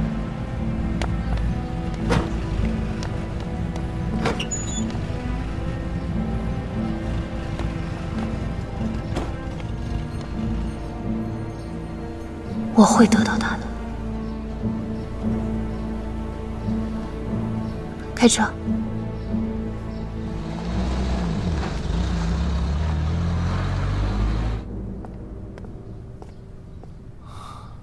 爹。都办好了。是啊。冯家呢？都签了合同了。居然没有闹啊！冯世勋闹了一场，冯世珍签了合同，他也无话可说。看来他们还挺识相的。你都办好了，我就不多言了。你看看这个吧。这是什么？刚才桥本世之来了，带着这张照片，还说了好多话，不过就一个意思，让我们和杜家退婚，娶她。他会带着桥本的家产和金麒麟嫁过来。他还让我帮助他除掉他大哥。哼，真没看出来啊，一个小姑娘野心不小。爹。那您打算怎么办？准备答应他吗？那可是桥本正三的嫡长子，我怎么会被区一个女人的话得罪整个桥本家族？至于婚事，一个出身卑微的日本人的庶女，小小年纪心机深沉，为了谋权夺利，不惜残害自己的家人，这样的人，合作利用尚可。做家人，万万不可。既然如此，不如先和杜家退婚吧。杜兰心这个水性杨花的女人，自己做的丑事，我们和她退婚，理所应当。不过这事不可急于一时。您到底打算如何处置？下个月在世博馆会举办5年1届的华中古玩慈善拍卖会。咱们全家都去，你带上杜兰心，把这几张帖子给桥本家送去，也算是我给桥本小姐行个方便吧。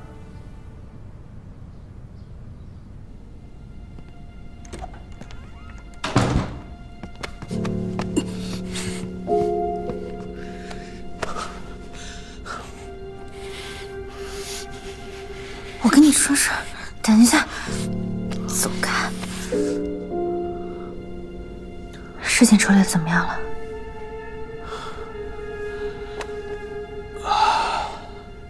荣家上用钱安抚了文春里的居民，这事暂时算是压下来了。但奇怪的是，究竟是谁把消息泄露给报社的，我居然半点都查不出来。那荣定坤呢？荣定坤老谋深算，疑心病重。他肯定知道，我不会傻到用这种方式跟他作对。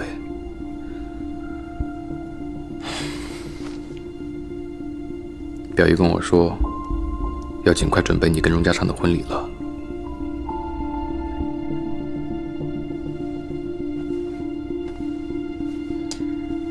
可能是吧。最近，荣定坤跟我父亲确实走得很近。那荣家昌呢？他没有反应吗？他自己的感情都一团糟，哪顾得上我呀？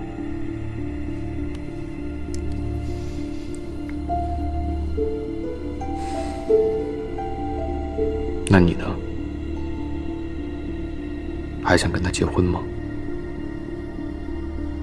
不然呢？早就定好的事，哪里是说毁约就能毁的？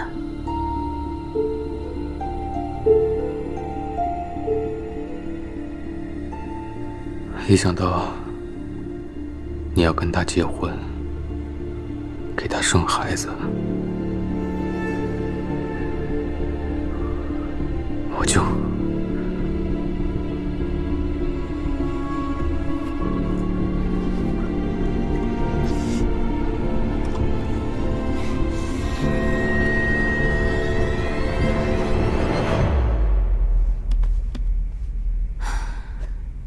你哥这2天啊，不爱说话，也不爱回家，总说是要值班，怕是生咱们俩的气了吧？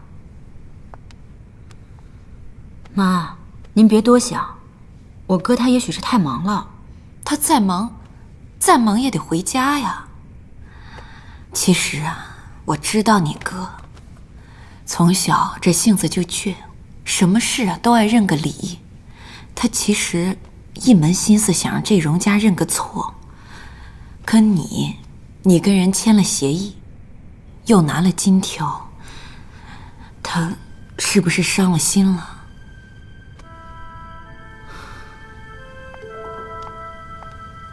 妈，你看，我哥他既然肯买了票陪我去扫墓，说明他心里还是疼我的。等我到了白柳镇，再好好跟他解释解释。周末是你生母的忌日，该准备的东西都准备好了吗？20周年祭，我想给他做一场法事，可连他生养我一场，我却连他的模样也记不清了。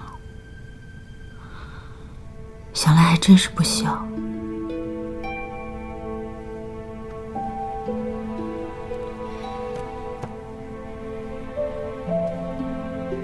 这些年，你就没有想起点什么来啊？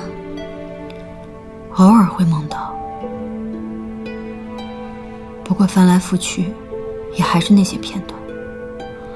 我只记得，弟弟一直在哭，我娘大喊着，让我赶紧跑。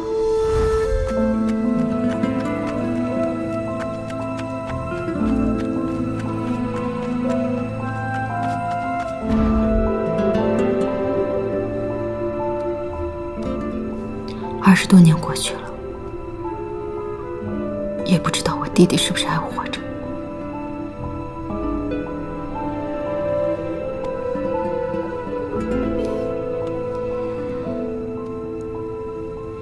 但愿呢，也有个好人家把他给收留了啊。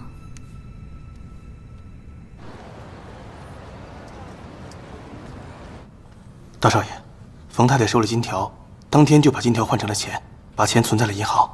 想来他们兄妹2人应该不会再闹了。金条送过去，冯先生有说什么吗？小的过去的时候，冯先生还没回来，小的按您的吩咐在门口盯着。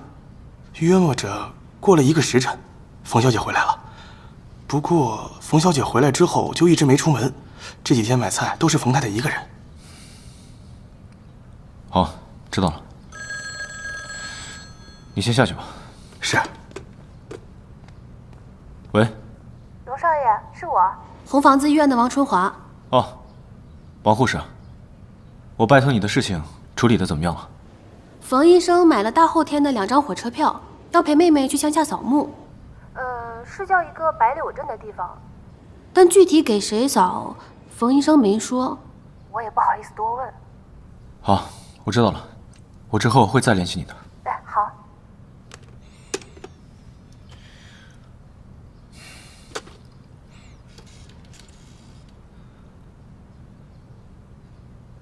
喂，是红房子医院吗？帮我接一下约瑟夫院长。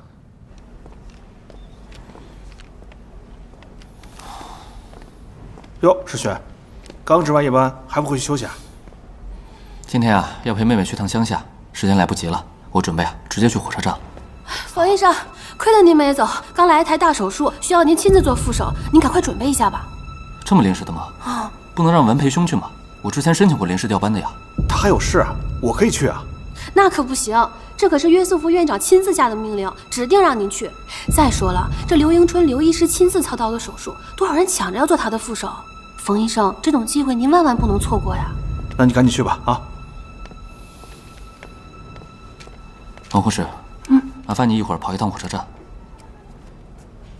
务必啊把这个交到我妹妹手上。好，冯医生您放心。麻烦了。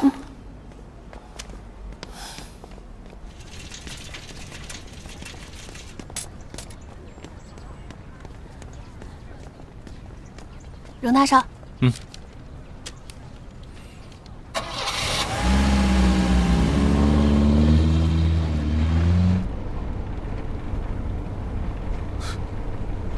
为了你的心上人，你还真是煞费苦心啊！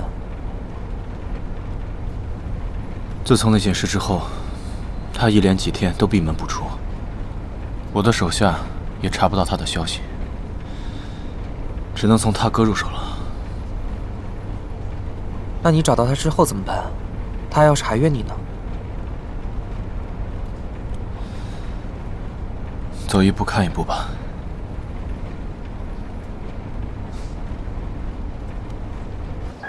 东西一定要拿好，拿好，路上小心啊！我心啊！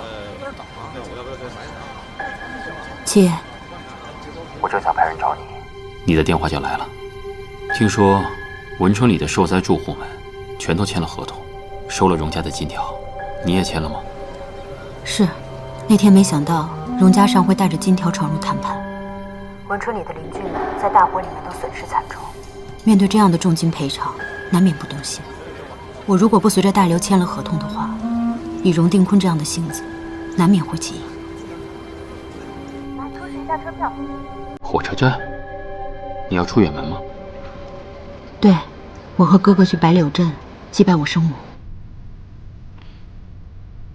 好，一路平安。再见。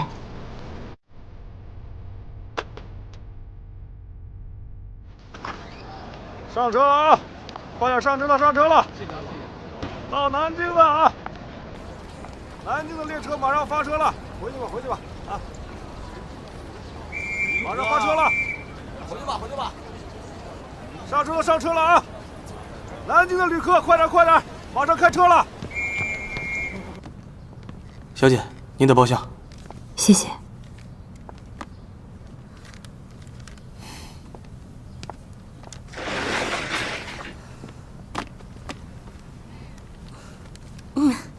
妹妹，你自己一个人出门，家里人也放心呀。我大哥一会儿就到了。妹妹呀，我看你这个哥哥呀，怕是不会来了。哎呦，男人都是这个样的，承诺你的时候呀，说的天花乱坠的，可是到时候……抱歉，来迟了，打扰了。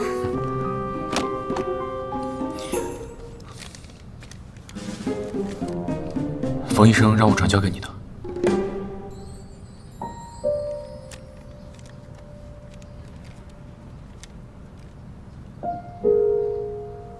妹妹，我还没有见过谁有这位先生生的这么好看呢。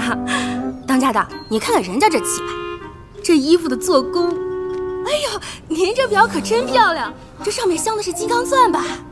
那这一颗可就好几百块大洋呢。哎，不知道先生您在何处高就呀？哎呀，你瞧我，您肯定是位少爷吧？对了，我在隔壁留了一间空的包厢。先生，要不带着您夫人去那边清静一下？好，谢谢啊，走吧。不好意思啊。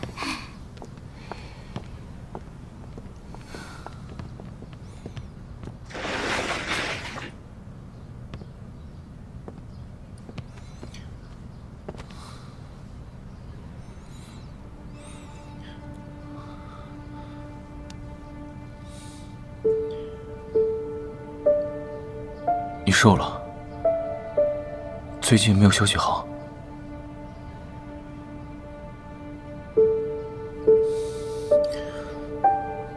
我也没有别的意思，我就是想和你多相处一会儿。你不想见我，所以我就来见你了。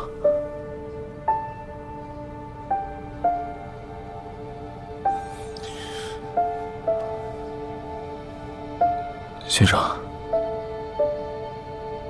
你就当我是个朋友。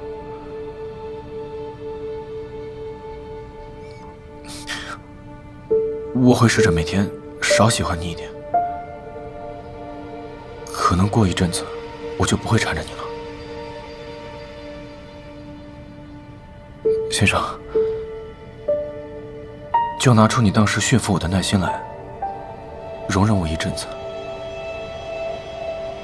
我一定恪守礼法，绝不会做你不喜欢的事。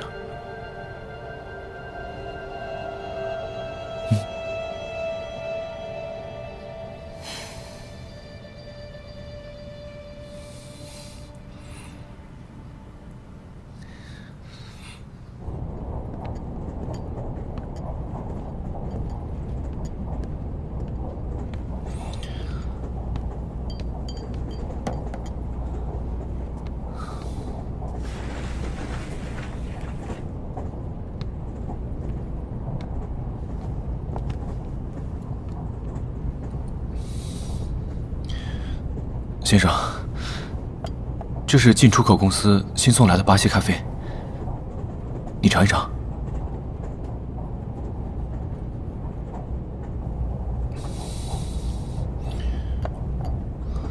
还有这个，这是我特意托人找法国大厨做的甜点。我想你早上赶车肯定没吃什么东西，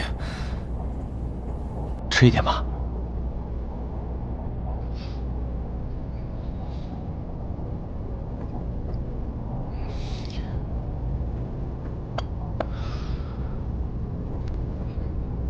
先生，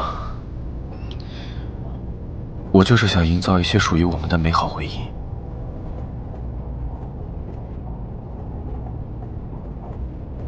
我希望你回想起来，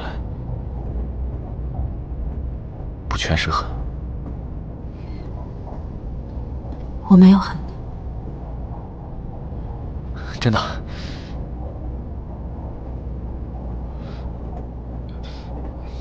那件事都是我的错，但是我们能不能先把它放在一边？这几天你就当我是你的学生朋友，哪怕是个跟班跑腿，只要你让我待在你身边，我一定会乖乖听话的，好吗？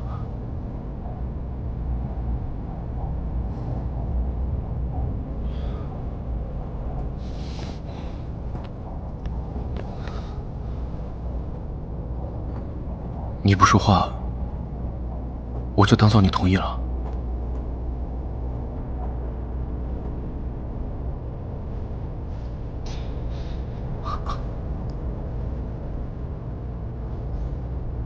尝一点吧。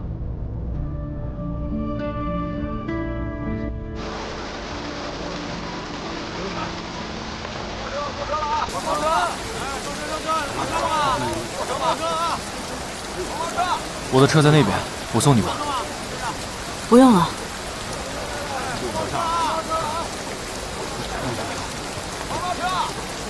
您坐车吗？坐车吗？走吧。小姐，您去哪里？哎，给我。哎，您慢点啊。坐车，坐车。先生，您坐车吗？去东风来客站。好的。坐稳了。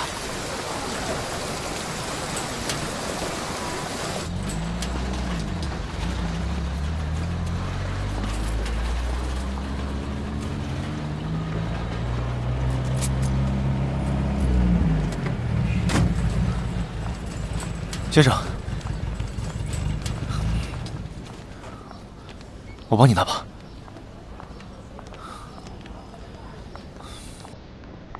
长官，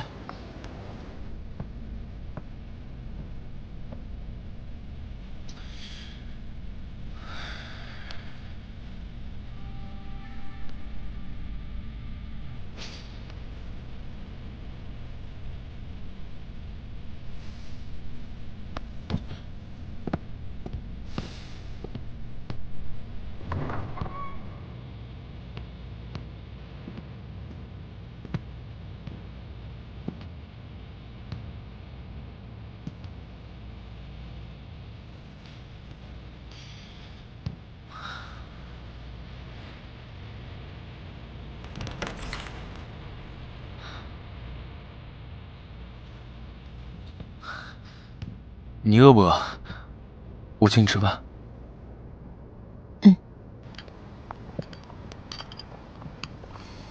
老板娘，来2份牛肉面，1大1小，大的那份多放些辣子。好嘞。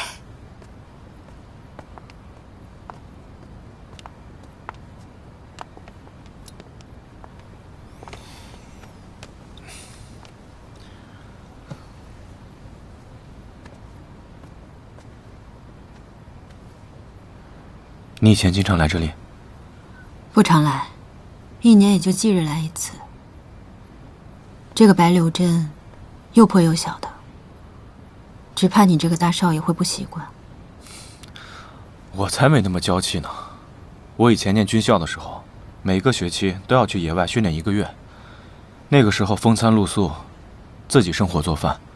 对了，我还记得那个时候去野外打猎，野兔子掏了肚子，然后抹上盐，刷上蜂蜜，边在火上转，然后等它熟了，再咬上一口，哇，那个香甜。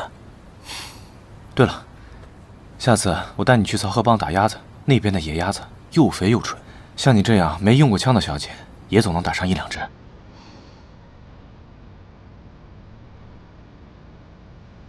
若是开春，我们还能再见到啊。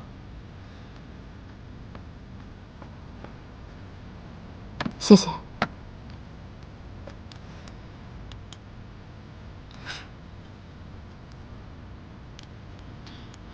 想起先生之前给我做的面了，再也没有吃过这么好吃的面。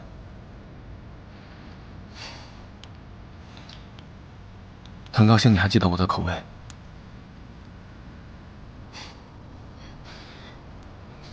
先生，谢谢你。谢我什么？总之，谢谢你。这种感觉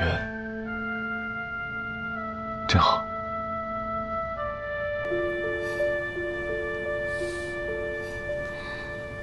快吃吧。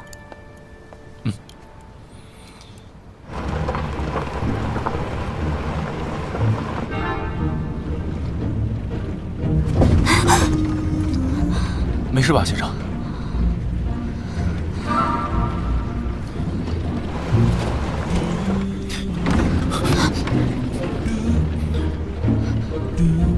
你坐好了。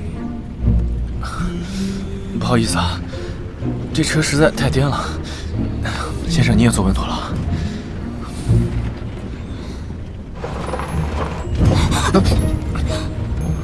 没事吧？喂，你开慢点。对不起，大少爷。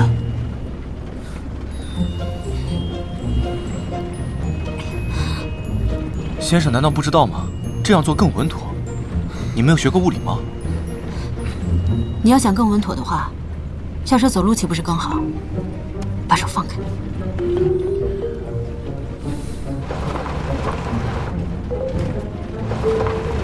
哎呀！你看，不是我不松手吧？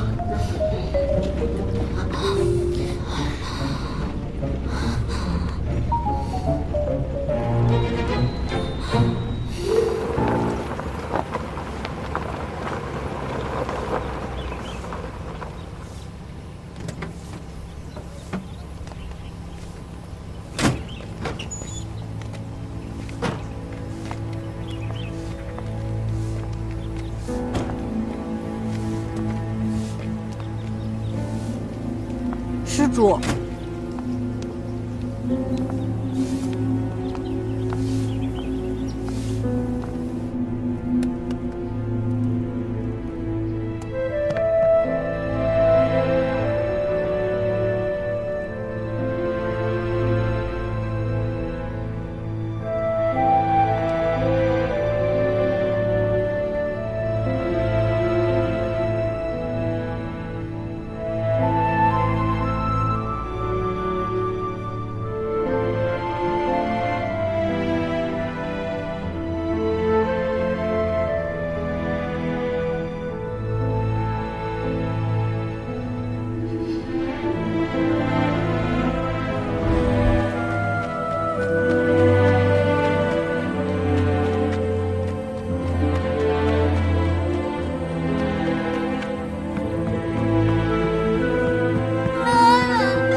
饭还没有好，我们出去转转吧。好。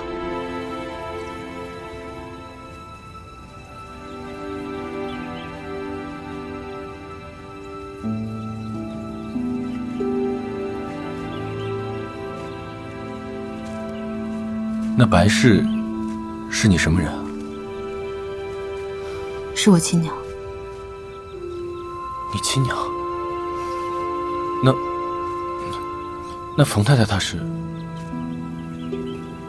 我还以为杨秀成把我的身世背景都调查得很清楚了，原来你不知道我是冯家收养的孤女啊。我确实不知道，我以为你是冯家亲生的。小的时候，我娘带着我跟弟弟去走亲戚，在半途中遇到了歹徒，我娘遇害了，弟弟也丢了。是冯家救了我，把我养大，视我为己出。在我的心里，冯家夫妇就是我的亲爹娘，大哥就是我的亲大哥。你家里还有没有其他的亲人？你本来姓什么？不记得了，我那个时候才2、3岁，我只记得自己叫珍珍，我娘姓白。刚好冯家夭折的女孩也叫珍珍。冯家居然没有隐瞒你的身世。我被他们救的时候，差不多有3岁了，隐约能记得一些事情。这么多年以来，我还会经常梦到当年的场景。我娘当初为了让我逃走，替我挡了歹徒的刀，死得很惨。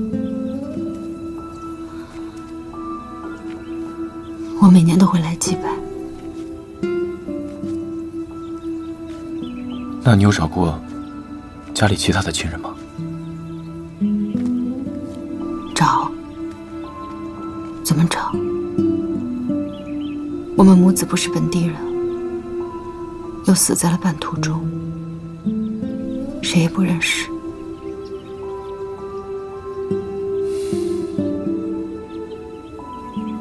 我的命已经算好的了，冯家待我如己出，又送我上了大学。但我那个弟弟，当初不过才数月大，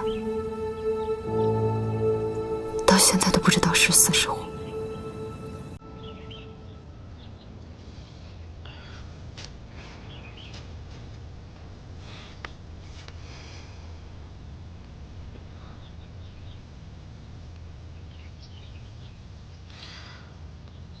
他一定会好好活着，一定会找到好人家，平安长大。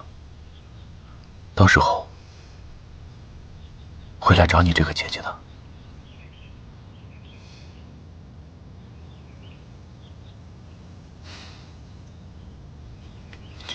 别动，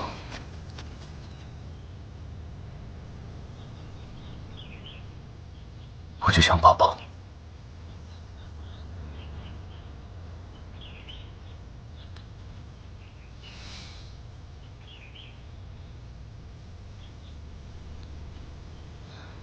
走吧，饭差不多好了。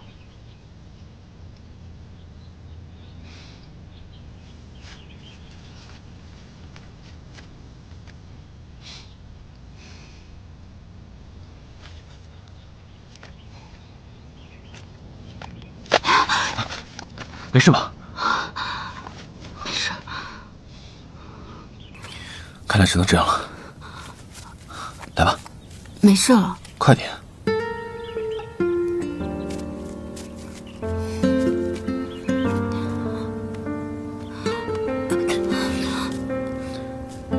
抓紧了。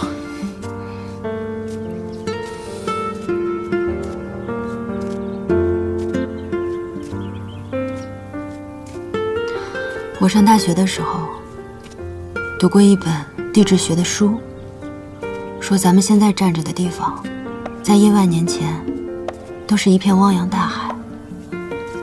也不知道再过上1万年，这里会不会又变成海了？也许又会变成海吧。世间万物皆有轮回。到时候大水冲过来，什么都没了。到时候如果上海被淹了，我就划着船带着你逃命。不知道你肯不肯跟我走？什么都没有了，我能跟你逃到哪儿去？逃去天涯海角。对了，我应该开着飞机来接你，到时候我们就往有山的高原飞，穿过云层，脚下是汪洋大海，就我们2个人，一往无前，飞到世界的尽头。傻瓜，到时候你有你的太太，还有孩子要照顾，我也要照顾我的丈夫，怎么可能坐你的飞机？是啊，快扫兴的。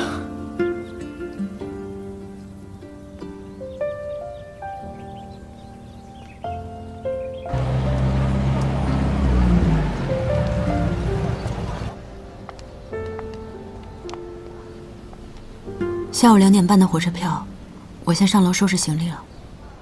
好，我在这里等你。好的。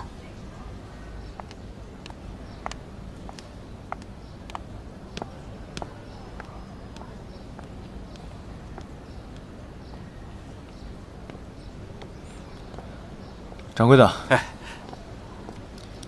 我向你打听个事。啊。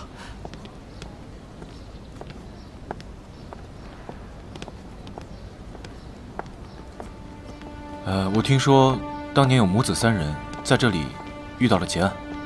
这白柳镇啊，虽然小，但是一直都很太平。以前啊，连个偷鸡摸狗的人都没有。当年那事，可把全镇的人都给吓坏了。你想，那出事的地方距离镇子不到1里啊。那就没有人见过那些劫匪吗？没有，一个活口都没留。你这脖子上，来这么一下，叫都没法叫啊。那这镇上就没有人见过那母子3人吗？他们应该是从南边来的，往东北去的。你到南桥边的茶水店去问一下，这过路的都喜欢在他们家歇歇脚，喝口茶再走。好。哎呦，哎，谢谢谢谢谢谢啊！先生，先生，先生，你打听这件事情干什么？你就不想找到你的家人吗？你的亲爹也许在找你呢。找我？20年的时间了，要是想找我，爬也该爬来了。现在还不到2点，镇子也不大，我们去趟南桥也来得及。你怎么对这件事情这么感兴趣啊？你要是喜欢破案的话，为什么不去巡捕房呢？我是想帮你，我并不是想窥探你的隐私。先生，你和真正的家人走散了，也许他们也在找你呢。我的家人就是冯家人，我爹娘对我很好，视我为己出。怎么，现在冯家败落了，我就着急着去找我的亲爹？万一他有钱的话，正好可以去投靠他吗？当然不是，你不是这样的人。我知道你和冯家感情好，就算你不想认亲，难道你不想找到你弟弟吗？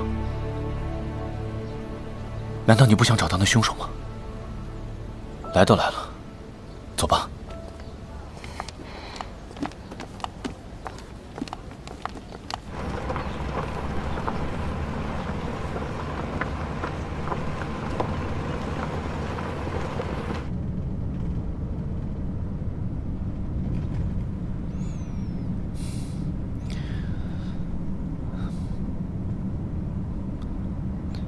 小时候的事情，你还记得多少？当时太小了，只是有一些很模糊的记忆。只记得当时，我娘带着我和弟弟坐着板车，遇到歹徒的时候，我娘就让我快跑。你看到谢飞了？只是一个黑影罢了。有的时候在梦里，它是一条大黑狗，要扑着过来咬我；有的时候，又是一块大石头，从天而降，好像要砸死我。还记得你3岁时候的事情吗？我记得我很小的时候，在花园里玩，被蜜蜂叮了，当时疼得大哭。后来问我奶娘，说是3岁时候的事情。还有一次，那个时候太太刚生了方林和嘉欣，我去给他们摇摇篮，结果晃得太用力，他们大哭，太太冲过来，一把把我推在地上。那个时候，不是3岁就是4岁吧。好吧，这下轮到我替你难过了。我们俩都是没娘的孩子，我那个爹还形同虚设，我们也算是同病相怜吧。谁跟你同病相怜了？我爹娘对我好着呢。是啊，我还挺羡慕你的。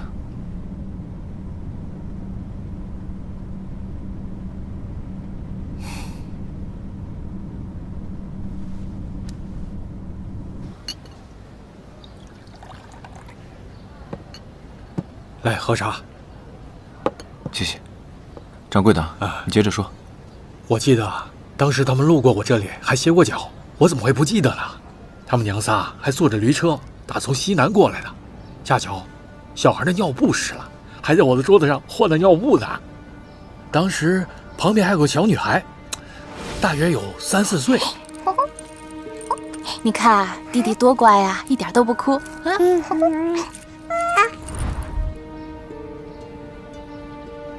掌柜的，你还记得什么吗？您刚说的那个小女孩，就是我。哎呦，你竟然还活着呀！真是福大命大呀！您记得我娘是从哪里过来的吗？他们在我这儿坐了一会儿就走了。听你娘的口音，像是郭家镇那边的人。您确定是郭家镇？这郭家镇怎么了？没什么，您接着说。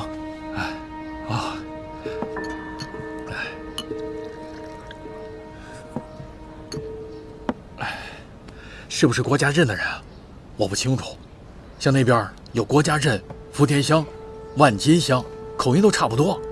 你说这事啊，那都是命啊！这话怎么讲？他们娘仨到这里的时候，已经是日头偏西了。我老伴就劝他在客栈歇下，明天再走。可是他说前面有人等着，这不，他就过去了。哎，那天他要是不走，哪会遇到这么惨的一桩事啊？掌柜的，您还记得那个赶车的长什么样吗？是个年轻的汉子，他管那妇人叫嫂子，想必是夫家的小叔子吧。不过什么？不过那汉子是北方口音，个子又高，不是本地人。那人也死了？没有，那现场只有那妇人的尸体。我跟街坊邻居都议论过，你说这事儿怪不怪呀？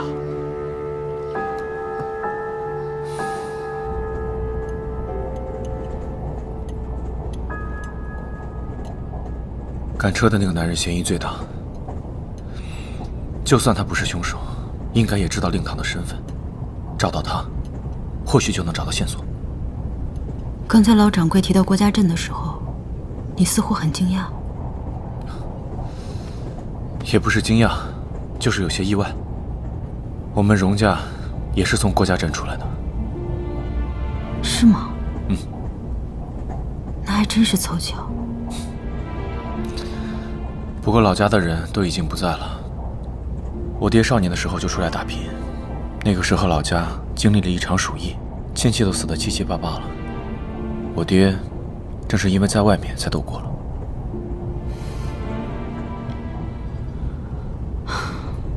如果我娘也是从郭家镇出来的，那说不定我们俩还是亲戚呢。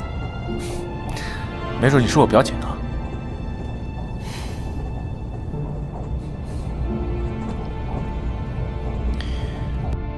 时珍，如果你不想查下去，我就此收手；但如果你想找到凶手，找到你的弟弟，我一定会帮你查到底。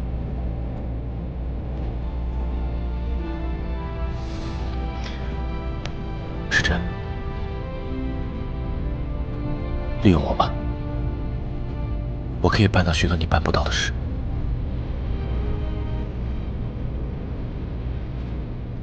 我知道。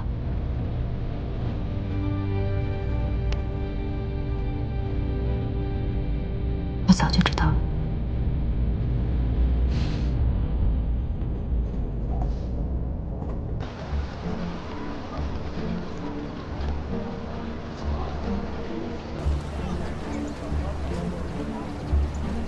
时珍，哥，行李箱给我。好，慢点。怎么样，还顺利吧？挺顺利的。对不起啊，哥临时有事，实在走不开。知道你忙，没关系，你请我吃好吃的就行了。行，想吃什么哥都请你。那就吃望福楼吧。望福楼可以啊，当宵夜吃吧。望福楼有点贵哦。哥哥请妹妹挺贵。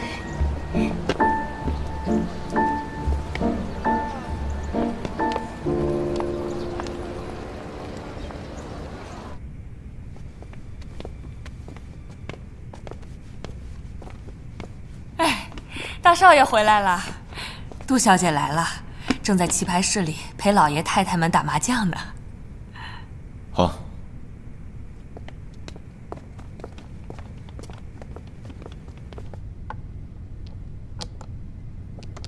哎呦，敬上。谢谢表姨。哎呦，喂给你吃了。爹。哎，小尚啊。兰心送过来他父亲从欧洲带回来的2箱好酒，我知道你工作忙啊，再忙也得陪陪未婚妻啊。男人操持事业，忙些是应该的。既然家尚回来了，那我就不打了。哎，王姨娘，麻烦您替我接个手。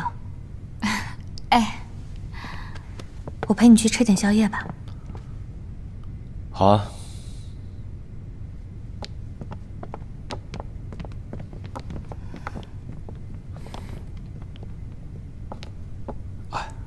5万哟，哎呦，一条龙。